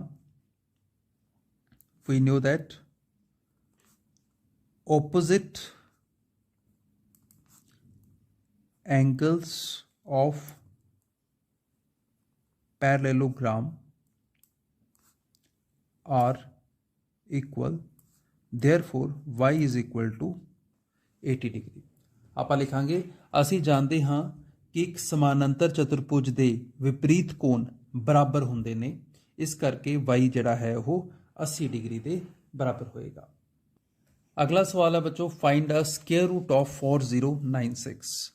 ਸੰਖਿਆ 4096 ਦਾ ਵਰਗਮੂਲ ਪਤਾ ਕਰੋ। ਇਹਦੇ ਦੋ ਤਰੀਕੇ ਹੈ, ਆਪਾਂ ਦੋਨੋਂ ਡਿਸਕਸ ਕਰਦੇ ਹਾਂ। ਸਭ ਤੋਂ ਪਹਿਲਾਂ ਆਪਾਂ ਆਸਾਨ ਤਰੀਕਾ ਇਹ ਹੈ ਕਿ ਇਹਦੇ ਆਪਾਂ ਫੈਕਟਰ ਬਣਾ ਲਈਏ। 4096 ਦੇ ਪ੍ਰਾਈਮ ਫੈਕਟਰ ਪਹਿਲਾਂ 2 ਦੇ ਭਾਗ ਕਰਦੇ ਹਾਂ, 2 0 4 8, ਉਸ ਤੋਂ ਬਾਅਦ ਦੁਬਾਰਾ 2 1 0 2 4, फिर दोबारा 2 ते चला जाएगा 5 1 2 512, फिर 2 ते चला जाएगा 2 दूनी 4 5 दूनी 10 6 दूनी 12 256, फिर 2 ते जाएगा 1 2 दूनी 4 8 दूनी 16, ये फिर 2 ते जा रहा है 6 दूनी 12 4 दूनी 8, ਇਹਨੂੰ ਆਪਾਂ ਤਦ ਤੱਕ ਭਾਗ ਕਰੀ ਜਾਵਾਂਗੇ ਜਦ ਤੱਕ ਇਹ ਭਾਗ ਹੋ ਰਿਹਾ। 32 ਆ ਗਿਆ, 32 ਦੇ ਫਿਰ ਦੁਬਾਰਾ ਬਣਾ ਦਾਂਗੇ 2 16 2 8 2 ਤੇ 4 ਫਿਰ 2 2 2 1। ਤਾਂ ਆਪਾਂ ਇਹ ਸਾਰੇ ਗਿਣ ਲੈਂਦੇ ਹਾਂ, ਕਿੰਨੇ ਬਣੇ 1 2 3 4 5 6 7 8 9 10 11 12। ਤਾਂ ਮਤਲਬ ਕਿ ਆਪਾਂ ਨੇ ਸਕੁਏਅਰ ਰੂਟ ਕੱਢਣਾ ਸੀ 496 ਦਾ। ਸਕੁਏਅਰ ਰੂਟ ਦਾ ਇਹ ਸਾਈਨ ਹੁੰਦਾ ਹੈ, 2 ਨੂੰ ਆਪਾਂ ਉਰੇ 12 ਵਾਰ ਲਿਖ ਲਾਂਗੇ। 3 ਵਾਰ ਲਿਖ ਲਿਆ, 4 5 6 7 8 9 10 11 ਤੇ 12। ਇੱਕ ਵਾਰ ਗਿਣ ਲਈਏ 1 2 3 4 5 6 7 8 9 10 11 12। ਇਹ ਬੱਚੇ ਅੰਡਰ ਰੂਟ ਦੇ ਵਿੱਚ ਹੈ ਸਾਰੇ ਨੰਬਰ, ਤੇ ਇਹ ਅੰਡਰ ਰੂਟ 'ਚ ਆ ਜਾਣਗੇ। ਤੇ ਆਪਾਂ ਨੂੰ ਪਤਾ ਹੈ ਕਿ 2 ਦੇ ਵਿੱਚ 2 ਦੇ ਜੋੜੇ 'ਚੋਂ ਇੱਕ ਨੰਬਰ ਬਾਹਰ ਆਉਂਦਾ, ਤਾਂ 1 2 ਬਾਹਰ ਆ ਜਾਏਗਾ। ਇਹਦੇ ਲਈ ਇਸ ਦੇ ਲਈ ਵੀ 1 2 ਬਾਹਰ ਆ ਜਾਏਗਾ, 1 2 ਇਹਦੇ ਵਿੱਚੋਂ ਬਾਹਰ ਆ ਜਾਏਗਾ, ਇੱਕ ਇਸ ਦੇ ਵਿੱਚੋਂ, ਇੱਕ ਐਵੇਂ ਬਾਹਰ ਆ ਜਾਏਗਾ, ਤੇ ਇੱਕ ਆਹ। ਤਾਂ 1 2 3 4 5 ਮਤਲਬ ਕਿ 6 2 ਬਾਹਰ ਆ ਜਾਣਗੇ। 3 4 5 ਤੇ 6, 12 ਦੇ ਵਿੱਚੋਂ 6 2 ਬਾਹਰ ਆ ਚੁੱਕੇ हैं। ਤਾਂ 2 दूनी 4 4 दूनी 8 8 दूनी 16 16 दूना 32 32 दूना 64। ਤਾਂ ਇਹਦਾ ਵਰਗਮੂਲ ਆ ਜਾਏਗਾ 64। ਤਾਂ ਮੇਰੇ ਖਿਆਲ 'ਚ ਇਹ ਤਰੀਕਾ ਆਸਾਨ ਹੈ। ਜੇ ਆਪਾਂ ਦੂਜਾ ਤਰੀਕਾ ਰਹਿ ਨਹੀਂ ਦਈਏ, ਇਸੇ ਤਰੀਕੇ ਨਾਲ ਕਰ ਲਈਏ ਤਾਂ ਜ਼ਿਆਦਾ ਵਧੀਆ। ਅਗਲਾ ਸਵਾਲ ਹੈ ਬੱਚੋ, ਫਾਈਂਡ ਅ ਕਿਊਬ ਰੂਟ। ਜਿਵੇਂ ਆਪਾਂ ਸਕੁਏਅਰ ਰੂਟ ਕੀਤਾ ਸੀ, ਉਹਨੇ ਕਿਊਬ ਰੂਟ ਆ ਗਿਆ ਘਨਮੂਲ ਕਿੰਨੇ ਦਾ 1 5 6 2 5 ਦਾ। ਇਸ ਦਾ ਵੀ ਆਪਾਂ ਐਵੇਂ ਕਰਾਂਗੇ 1 5 6 2 5। ਇਹਦੇ ਆਪਾਂ ਫੈਕਟਰ ਬਣਾ ਲਾਂਗੇ। ਪਹਿਲਾਂ 5 ਤੇ ਜਾਏਗਾ, 5 ਤੀਏ 15, 6 ਨਹੀਂ ਜਾਂਦਾ ਤਾਂ 1 5 ਏਕਮ 5, 1 ਬਚੇਗਾ 5 दूनी 10 ਤੇ 5 5 25। ਉਸ ਤੋਂ ਬਾਅਦ ਫਿਰ 5 ਤੇ 6 5 30, 1 ਬਚਿਆ 12 ਆ ਗਿਆ, 5 दूनी 10 25 ਆ ਗਿਆ, 5 5 25। ਫਿਰ 5 ਤੇ 1 ਆ ਜਾਏਗਾ 5 दूनी 10 5 5 25। ਫਿਰ ਆ ਜਾਏਗਾ 5 ਤੇ 5 दूनी 10 5 5 25 ਤੇ ਫਿਰ 5 ਤੇ ਇਹ ਆਪਣਾ ਉਰੇ ਖਤਮ ਹੋ ਗਿਆ। ਤਾਂ ਆਪਾਂ ਨੇ ਕਿਊਬ ਰੂਟ ਨਿਕਾਲਣਾ ਹੈ। ਕਿਊਬ ਰੂਟ ਦੇ ਲਈ ਇਹ ਆਪਾਂ ਐਵੇਂ ਲਿਖਾਂਗੇ 1 5 6 2 5। ਇਹ ਬਰਾਬਰ ਹੈ 1 2 3 4 5 6। ਤਾਂ ਇਹਨੂੰ 6 ਵਾਰ ਲਿਖ ਲਾਂਗੇ 5 ਗੁਣਾ 5 ਗੁਣਾ 5। 3 ਵਾਰ ਹੋ ਗਿਆ 4 5 ਤੇ 6, 6 ਬਾਰ ਲਿਖਿਆ ਗਿਆ, ਉੱਪਰ ਕਿਊਬ ਰੂਟ ਆ ਗਿਆ। ਉਰੇ ਆਪਾਂ ਬਸ ਕਿਊਬ ਰੂਟ ਔਰ ਸਕੁਏਅਰ ਰੂਟ 'ਚ ਫਰਕ ਇਹ ਹੁੰਦਾ, ਉਰੇ ਆਪਾਂ 3 ਲਿਖ ਦਿੰਦੇ ਹਾਂ ਤਾਂ ਕਿ ਇਹ ਸਾਈਨ ਉਹੀ ਹੈ, ਉਰੇ ਕਿਊਬ ਰੂਟ ਆਪਾਂ ਨੂੰ ਪਤਾ ਲੱਗ ਜੇ। ਤਾਂ ਕਿਊਬ ਰੂਟ ਤੋਂ ਹੱਲ ਕਰਨ ਦਾ ਕੀ ਤਰੀਕਾ ਹੈ ਕਿ 3 ਦੇ 3 ਨੰਬਰ ਇੱਕੋ ਤਰ੍ਹਾਂ ਦੇ ਹੋਣ ਤਾਂ ਇੱਕ ਨੰਬਰ ਬਾਹਰ ਆ ਜਾਂਦਾ ਹੈ। ਜਿਵੇਂ ਸਕੁਏਅਰ ਰੂਟ 'ਚ 2 ਨੰਬਰ ਇੱਕੋ ਤਰ੍ਹਾਂ ਦੇ ਹੋਣ ਤਾਂ ਇੱਕ ਨੰਬਰ ਬਾਹਰ ਆਉਂਦਾ ਹੈ। ਕਿਊਬ ਰੂਟ 'ਚ 3 ਨੰਬਰਾਂ 'ਚੋਂ ਇੱਕ ਨੰਬਰ ਬਾਹਰ ਆ ਜਾਂਦਾ ਹੈ। ਇੱਧਰੋਂ ਵੀ 3 ਨੰਬਰ ਸੇਮ ਹੈ ਤਾਂ ਇੱਕ ਨੰਬਰ ਬਾਹਰ ਆ ਜਾਏਗਾ। ਇਹ ਆਪਸ ਗੁਣਾ ਹੋ ਜਾਣਗੇ ਤਾਂ 5 5 25 अपना आंसर आ गया। अगला सवाल है बच्चों, make the factors of 7x minus 42। व्यंजक 7x माइनस 42 ਦੇ ਗੁਣਨਖੰਡ ਬਣਾਓ। ਤਾਂ ਆਪਾਂ ਕੀ ਕਰਾਂਗੇ 7x ਮਾਈਨਸ 42, ਇਹਦੇ ਜੋ ਪੋਸੀਬਲ ਫੈਕਟਰ ਹੈ 7 ਇੱਕ ਪ੍ਰਾਈਮ ਨੰਬਰ, ਇਹਦੇ ਫੈਕਟਰ ਬਣ ਨਹੀਂ ਸਕਦਾ ਤਾਂ ਇਹ 7 ਗੁਣਾ x ਹੀ ਰਹੂਗਾ, ਮਾਈਨਸ 42 ਦੇ ਐਵੇਂ ਫੈਕਟਰ ਬਣਾ ਲਓ ਤੁਸੀਂ। 42 ਦੇ ਦੇਖੋ ਜੇ ਫੈਕਟਰ ਬਣਾਈਏ ਤਾਂ 2 1 ਹੀ ਆ ਜਾਊਗਾ, ਫਿਰ 3 7 ਤੇ 7 1, ਆਹੀ 3 ਫੈਕਟਰ ਬਣਦੇ ਆ। ਤਾਂ ਇਹਨੂੰ ਆਪਾਂ ਲਿਖ ਲਾਂਗੇ 2 ਗੁਣਾ 3 ਗੁਣਾ 7। ਉਸ ਤੋਂ ਬਾਅਦ ਆਪਾਂ ਕੀ ਕਰਾਂਗੇ, ਜੋ ਚੀਜ਼ ਕਾਮਨ ਹੈ ਉਹਨੂੰ ਸਰਕਲ ਕਰ ਲਓ। 7 ਤੇ 7 ਕਾਮਨ ਹੈ ਤਾਂ 7 ਕਾਮਨ ਆ ਜਾਊਗਾ, ਹੋਰ ਕੋਈ ਵੀ ਨੰਬਰ ਇਹਨਾਂ ਦੋਨਾਂ ਦੇ ਵਿੱਚ ਕਾਮਨ ਨਹੀਂ ਹੈ। ਉਸ ਤੋਂ ਬਾਅਦ ਆਪਾਂ ਬ੍ਰੈਕਟ ਸ਼ੁਰੂ ਕਰ ਦਾਂਗੇ। ਪਹਿਲੀ ਟਰਮ 'ਚੋਂ ਆਪਾਂ 7 ਬਾਹਰ ਲੈ ਲਿਆ ਤਾਂ ਉਰੇ x ਬਚ ਗਿਆ, ਮਾਈਨਸ ਦਾ ਸਾਈਨ ਹੈ ਤਾਂ ਮਾਈਨਸ ਦਾ ਸਾਈਨ ਐਵੇਂ ਆ ਜਾਊਗਾ। ਦੂਜੀ ਟਰਮ 'ਚੋਂ 7 ਬਾਹਰ ਚਲਾ ਗਿਆ ਤਾਂ ਬਚੀ ਹੋਈ 2 ਟਰਮ ਰਹਿ ਗਈਆਂ 2 ਤੇ 3, 2 ਔਰ 3 ਨੂੰ ਗੁਣਾ ਕਰਾਂਗੇ ਤਾਂ ਆਪਣੇ ਕੋਲ 6 ਬਚ ਜਾਊਗਾ। ਤਾਂ ਇਹ ਆਪਣੇ ਫੈਕਟਰਸ ਬਣ ਗਏ। ਅਗਲਾ ਸਵਾਲ ਹੈ ਬੱਚੋ, ਦਾ ਮਾਰਕਡ ਪ੍ਰਾਈਸ, ਇੱਕ ਵਸਤੂ ਦਾ ਅੰਕਿਤ ਮੁੱਲ ਮਾਰਕਡ ਪ੍ਰਾਈਸ 1200 ਰੁਪਏ ਹੈ। GST ਔਨ ਵਿਚ ਇਜ਼ 12%, ਜਿਸ ਤੇ 12% ਸੇਵਾ ਦਰ GST ਲੱਗਦਾ ਹੈ। ਫਾਈਂਡ ਦਾ ਸੈਲਿੰਗ ਪ੍ਰਾਈਸ, ਵਸਤੂ ਦਾ ਵੇਚ ਮੁੱਲ ਪਤਾ ਕਰਨਾ ਆਪਾਂ ਨੇ। ਆਪਾਂ ਨੂੰ कॉस्ट मार्केट प्राइस दिता होया भी इन्ना 1200 रुपये, उसके उत्ते MRP लिखा होया मार्केट डिटेल प्राइस, तो 12% GST लगन तो बाद वो चीज़ वस्तु किन्ने दी विकेगी। तो इसका सोल्यूशन आप शुरू करते हैं, इसका हल। मार्केट प्राइस हो गया अपने को 1200 रुपये, मार्केट प्राइस लिख लिया, GST इसके उत्ते हैगा 12%, ठीक है जी। तो 12% GST है, so therefore value of GST कितनी हो जाएगी, GST 12% है मार्केट प्राइस के उत्ते ऑन मार्केट प्राइस, तो 12/100 गुना मार्केट प्राइस हैगा 1200, ये कट जाएगा, तो ये आ गया 12 गुना 12 144 रुपये GST लग जाएगा। तो जो सैलिंग प्राइस है, वेच मुल कितना हो जाएगा, वो मार्केट प्राइस प्लस GST हो जाएगा। मार्केट प्राइस हैगा अपने को 1200 प्लस 144, ये ऐड करके आ जाएगा अपने को 4413, तो 1344 रुपये अपना जोड़ा है वो सैलिंग प्राइस आ गया। नेक्स्ट क्वेश्चन है बच्चों 10th, the shadow of a 14 metre high electric tower is for 10 metre, in same condition find the height of a tree whose shadow is 15 metre. क्या कह रहा हो, कहते 14 मीटर उच्चे बिजली के खंबे की परछाई 10 मीटर है। जे आप इनू बनाइए, एक 14 मीटर उच्चे बिजली के खंबे की परछाई 14 मीटर की उचाई है, 10 मीटर है, इनू आप एवं मिला दें मान लो। उस तो बाद कहता समान स्थितियां विच उही कंडीशन दे विच, सेम कंडीशन दे विच रुख की उचाई पता करो। एक रुख हैगा, उहदी उचाई पता करो। मान लें आप ये रुख थोड़ा बड़ा ले लें, क्योंकि इसकी परछाई 15 मीटर है, परछाई भी ज़्यादा बड़ी है 15 मीटर, तो यदि आपने उचाई पता करनी है। तो देखो ये भी बच्चों एक तरह का अपने को डायरैक्ट रिलेशन हो गया।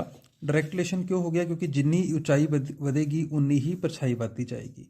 जे ऊंचाई घटावांगे तो परछाई भी घटेगी, तो दोनों इको ही दिशा वाल बढ़ रहे हैं। तो आप की करांगे 14/10 बराबर H/15, 14/10 बराबर H/15, तो H कितना हो जाएगा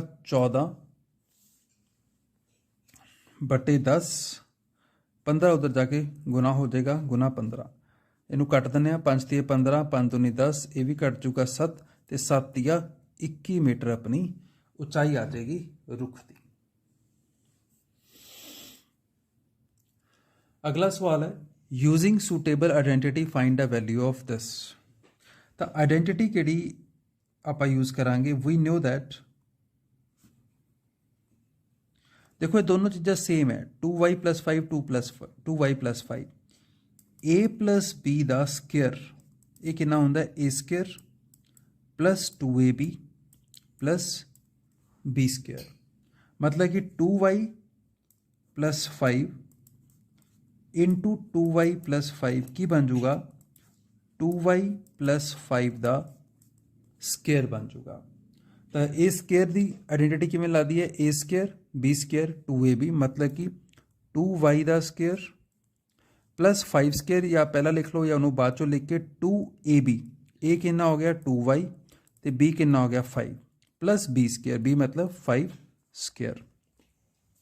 बस हम इदा आप स्केयर कर देंगे, 2 का स्केयर हो गया बच्चों 4y² प्लस 2 दूनी 4, 5 चौका 20 20y प्लस 5 का स्केयर हो गया 25, ये अपना जवाब आ गया। 12वां सवाल बच्चे, सॉल्व द इक्वेशन 3t - 3 बराबर 5 2t + 1। आ इक्वेशन दी हुई है, इनू आपने हल करना है। तो हल करने के लिए ब्रैकेट के बाहर जो नंबर होंगे वो दोनों नाल गुना होगा, तो 3t नाल मल्टीप्लाई होएगा 3t बन जूगा, साइन माइनस है माइनस आ जूगा, 3 × 3 = 9 बराबर 5 दूनी 10 5 2 = 10, t नाल है प्लस का साइन है तो प्लस का साइन, 5 एकम 5 आ गया। उस तो बाद टी वाली रकम नूं एक पासे रखते हुए दूजे वाली टर्म नूं आपां एक पासे ले जाने आ 3t है, आ 10t नूं इधर लियाओ -10t बराबर आ 9 उधर चला जाएगा, 5 उरे पहले ही पिया सी तो 5 उरे एम ही आ गया, आ -9 उधर जाके +9 हो जाएगा। 3t - 10t ये हो जाएगा -7t, ये लाइक टर्म्स है, आपस माइनस हो जाएंगे। 3 माइनस 10 माइनस 7 आएगा, साइन नेगेटिव का आएगा क्योंकि 10 बड़ा टर्म है और नेगेटिव दिया है। 5 जमा 9 ये हो जाएगा 14। तो माइनस 7 ਨੂੰ ਆਪਾਂ नीचे ले जाएंगे, t बराबर 14 बटे माइनस 7। तो उस तो बाद ये कट जूगा, 7 दूनी 14, 2 ਦੇ नीचे माइनस है तो ये माइनस 2 ਦੇ ही बराबर होएगा। तो ये अपना जवाब आ गया। उस तो बाद चॉइस है अपने को इस क्वेश्चन ਦੇ ਵਿੱਚ ਜਾ ਪਾ ਕੇ और पा के ਆਪਾਂ ਨੂੰ क्वेश्चन है the ratio of two number is this if the difference is 18 then find the numbers. दो संख्यावां ਵਿੱਚ अनुपात 5:3 है, जेकर उन्हां ਵਿੱਚ अंतर 18 है तो संख्यावां पता करो। तो आप की करांगे, गिवन रेशो इज दिता होया अनुपात, गिवन रेशो इज 5:3। ये अपन अनुपात दिता होया तो आप नंबर मान लांगे, लेट द नंबरस बी। मान लैने नंबर 5x ते 3x होणगे। तो 5x एंड 3x अपने नंबर ले ले। जब भी अनुपात नूं अपने नंबरां विच बदलना होवे तो x लगा के आप बदल सकते हैं। उस तो बाद उन्हें कहा इफ द डिफरेंस इज 18, अगर उन्हां दा अंतर 18 होवे, according to question 5x minus 3x is 18। तो 5x माइनस डिफरेंस अंतर क्या सी 18, तो अंतर आ गया 18, तो माइनस करांगे तो 2x आ जाएगा बराबर 18। तो इतों की x का जो मुल है 18 बटे 2 नीचे आके 18 नूं कट के 9 मुल दे देगा। तो x की वैल्यू आ गई 9। तो आपने की सी, तो संख्यावां पता करो, फाइंड द नंबर। नंबर की है 5x ते 3x, देयरफॉर नंबरस आर किन्ने सी 5x, x कितना है 9, 5 गुना 9 कॉमा 3 गुना 9, 5 नाम 45 हो गया, तो 9 तिया 27। तो अपने को ये दोनों नंबर आ गए। अगला सवाल बच्चों कंस्ट्रक्शन चैप्टर का रचनावां का, draw a rhombus, length of diagonals is this, draw a quadrilateral. इस क्वेश्चन को आप एक अलग वीडियो कर लांगे, इस वीडियो जिसनों कवर करना मुश्किल हो जाएगा थोड़ा जा, तो इस लिए मैं थोड़ा एक अलग वीडियो बना दाँगा। अगला सवाल है बच्चों, there are 20 faces 12 vertices of a solid, then find the number of edges of it. एक ठोस दे 20 फलक अते 12 सिखर हैं, तो इन्हां किनारियां दी गिनती पता करो। तो आप की करना बच्चे, एक फॉर्मूला हुंदा अपने कोल कि faces plus vertices minus edges equal to 2। ये फॉर्मूला याद रखना आपने। तो इस दे विच आपां वैल्यू पुट कर देंगे, बस फेसिस किन्ने 20, तो 20 प्लस वर्टिसेस किन्ने 12 माइनस एजिस आपां नूं पता नहीं, एजिस ही पता करने आपां ने, तो उन्होंने एवं ही रख के बराबर 2 कर देंगे। 20 12 जोड़े अपने 32 आ गया, माइनस एजिस बराबर 2। माइनस वाली टर्म नूं उधर ले जाने, उधर जाके पॉजिटिव हो जाएगी, तो आ 2 नूं इधर ले आने, इधर आके ये माइनस हो जाऊगी। 32 माइनस 2 आ गया 30 बराबर ई। तो एजिस की काउंटिंग आ गई अपने को 30। अगला सवाल है, सॉल्व 5 की पावर -1 गुना 2 की पावर -1 गुना 6 की पावर -1। तो 5 की पावर -1 आप हुण भी पहला क्वेश्चन डिस्कस किया कि वो नीचे आके पॉजिटिव हो जाती है, तो 1/5 हो जाऊगा। 2 की पावर -1 1/2 हो जाऊगा, गुना 6 की पावर -1 1/6 हो जाएगा। ये हो गया बच्चों 1/10 गुना 1/6 बराबर 1/60 आ गया। ये अपना जवाब है। अगला सवाल आ जाता है, मिलान करो, match the column, match the following. तो कॉलम ए दिता होया, कॉलम बी दिता होया। पहला है -2a + 4a, ये लाइक टर्म है, ऐड हो जाएगियाँ। -2 ते 4 नूं जब आप ऐड करांगे तो 2 आ जाएगा, माइनस प्लस माइनस होगा, तो साइन बड़ी टर्म का आंदा होंदा, 2 आ जाऊगा। ए नाल है तो नाल ही आ जाएगा, मतलब 2a। आ अपना जवाब हो गया ये लिए। उस तो बाद -2a × 4a, जब आपने गुना करना है बच्चों, -2a ने जब 4a नाल गुना करना है, तो -2 ਨੂੰ 4 ਨਾਲ गुना करांगे तो -8 आ जाऊगा। ए और ए गुना होके a² आ जाऊगा, -8a²। तो अपना जवाब आ गया -8a²। -2a - 4a, -2a - 4a, minus minus plus हो जाऊगा, साइन माइनस का ही रहूगा, ਤੇ ਨਾਲ ਆ ਜਾਊਗਾ a, ਤਾਂ ਮਾਈਨਸ 6a ਆ ਗਿਆ। ਉਸ ਤੋਂ ਬਾਅਦ 2a ਮਾਈਨਸ 4a, 2 ਮਾਈਨਸ 4 ਜੇ ਆਪਾਂ ਪਲੱਸ ਮਾਈਨਸ ਕਰਾਂਗੇ ਤਾਂ ਮਾਈਨਸ ਆਊਗਾ, ਸਾਈਨ ਬੜੀ ਰਕਮ ਦਾ ਆਉਂਦਾ ਹੁੰਦਾ ਤਾਂ -2 ਆ ਜਾਊਗਾ, ਤੇ ਨਾਲ a ਹੈ ਤਾਂ a ਆ ਜਾਊਗਾ। ਇਹ ਵੈਸੇ ਤਾਂ ਆਪਣੇ ਕੋਲ ਇੱਕੋ ਹੀ ਚੁਆਇਸ ਬਚ ਗਈ ਸੀ, ਪਰ ਮੈਂ ਸੋਲਵ ਤਾਂ ਕਰਤਿਆ, ਮੈਂ ਕਿਹਾ ਚਲੋ ਤੁਹਾਨੂੰ ਫਿਰ ਵੀ ਜਵਾਬ ਪਤਾ ਹੋਣਾ ਚਾਹੀਦਾ ਕਿ ਕਿਵੇਂ ਆਇਆ। ਅਗਲਾ ਸਵਾਲ ਹੈ ਬੱਚੋ, make A frequency graph of the following table. ਆਪਾਂ ਨੂੰ ਇੱਕ ਟੇਬਲ ਦਿੱਤਾ ਹੋਇਆ ਤੇ ਆਪਾਂ ਨੇ ਇਸ ਦਾ ਸਾਰਣੀ ਦਿੱਤੀ ਹੋਈ ਸਾਰਣੀ ਦੇ ਲਈ ਰੇਖੀ ਗ੍ਰਾਫ ਬਣਾਓ। ਤਾਂ ਆਪਾਂ ਕੀ ਕਰਾਂਗੇ, ਬੜਾ ਆਸਾਨ ਹੈ। ਇੱਕ ਪਾਸੇ ਆਪਾਂ ਪਹਿਲਾਂ ਆਪਾਂ ਲਾਈਨਾਂ ਮਾਰ ਲਾਂਗੇ ਐਵੇਂ ਦੋ,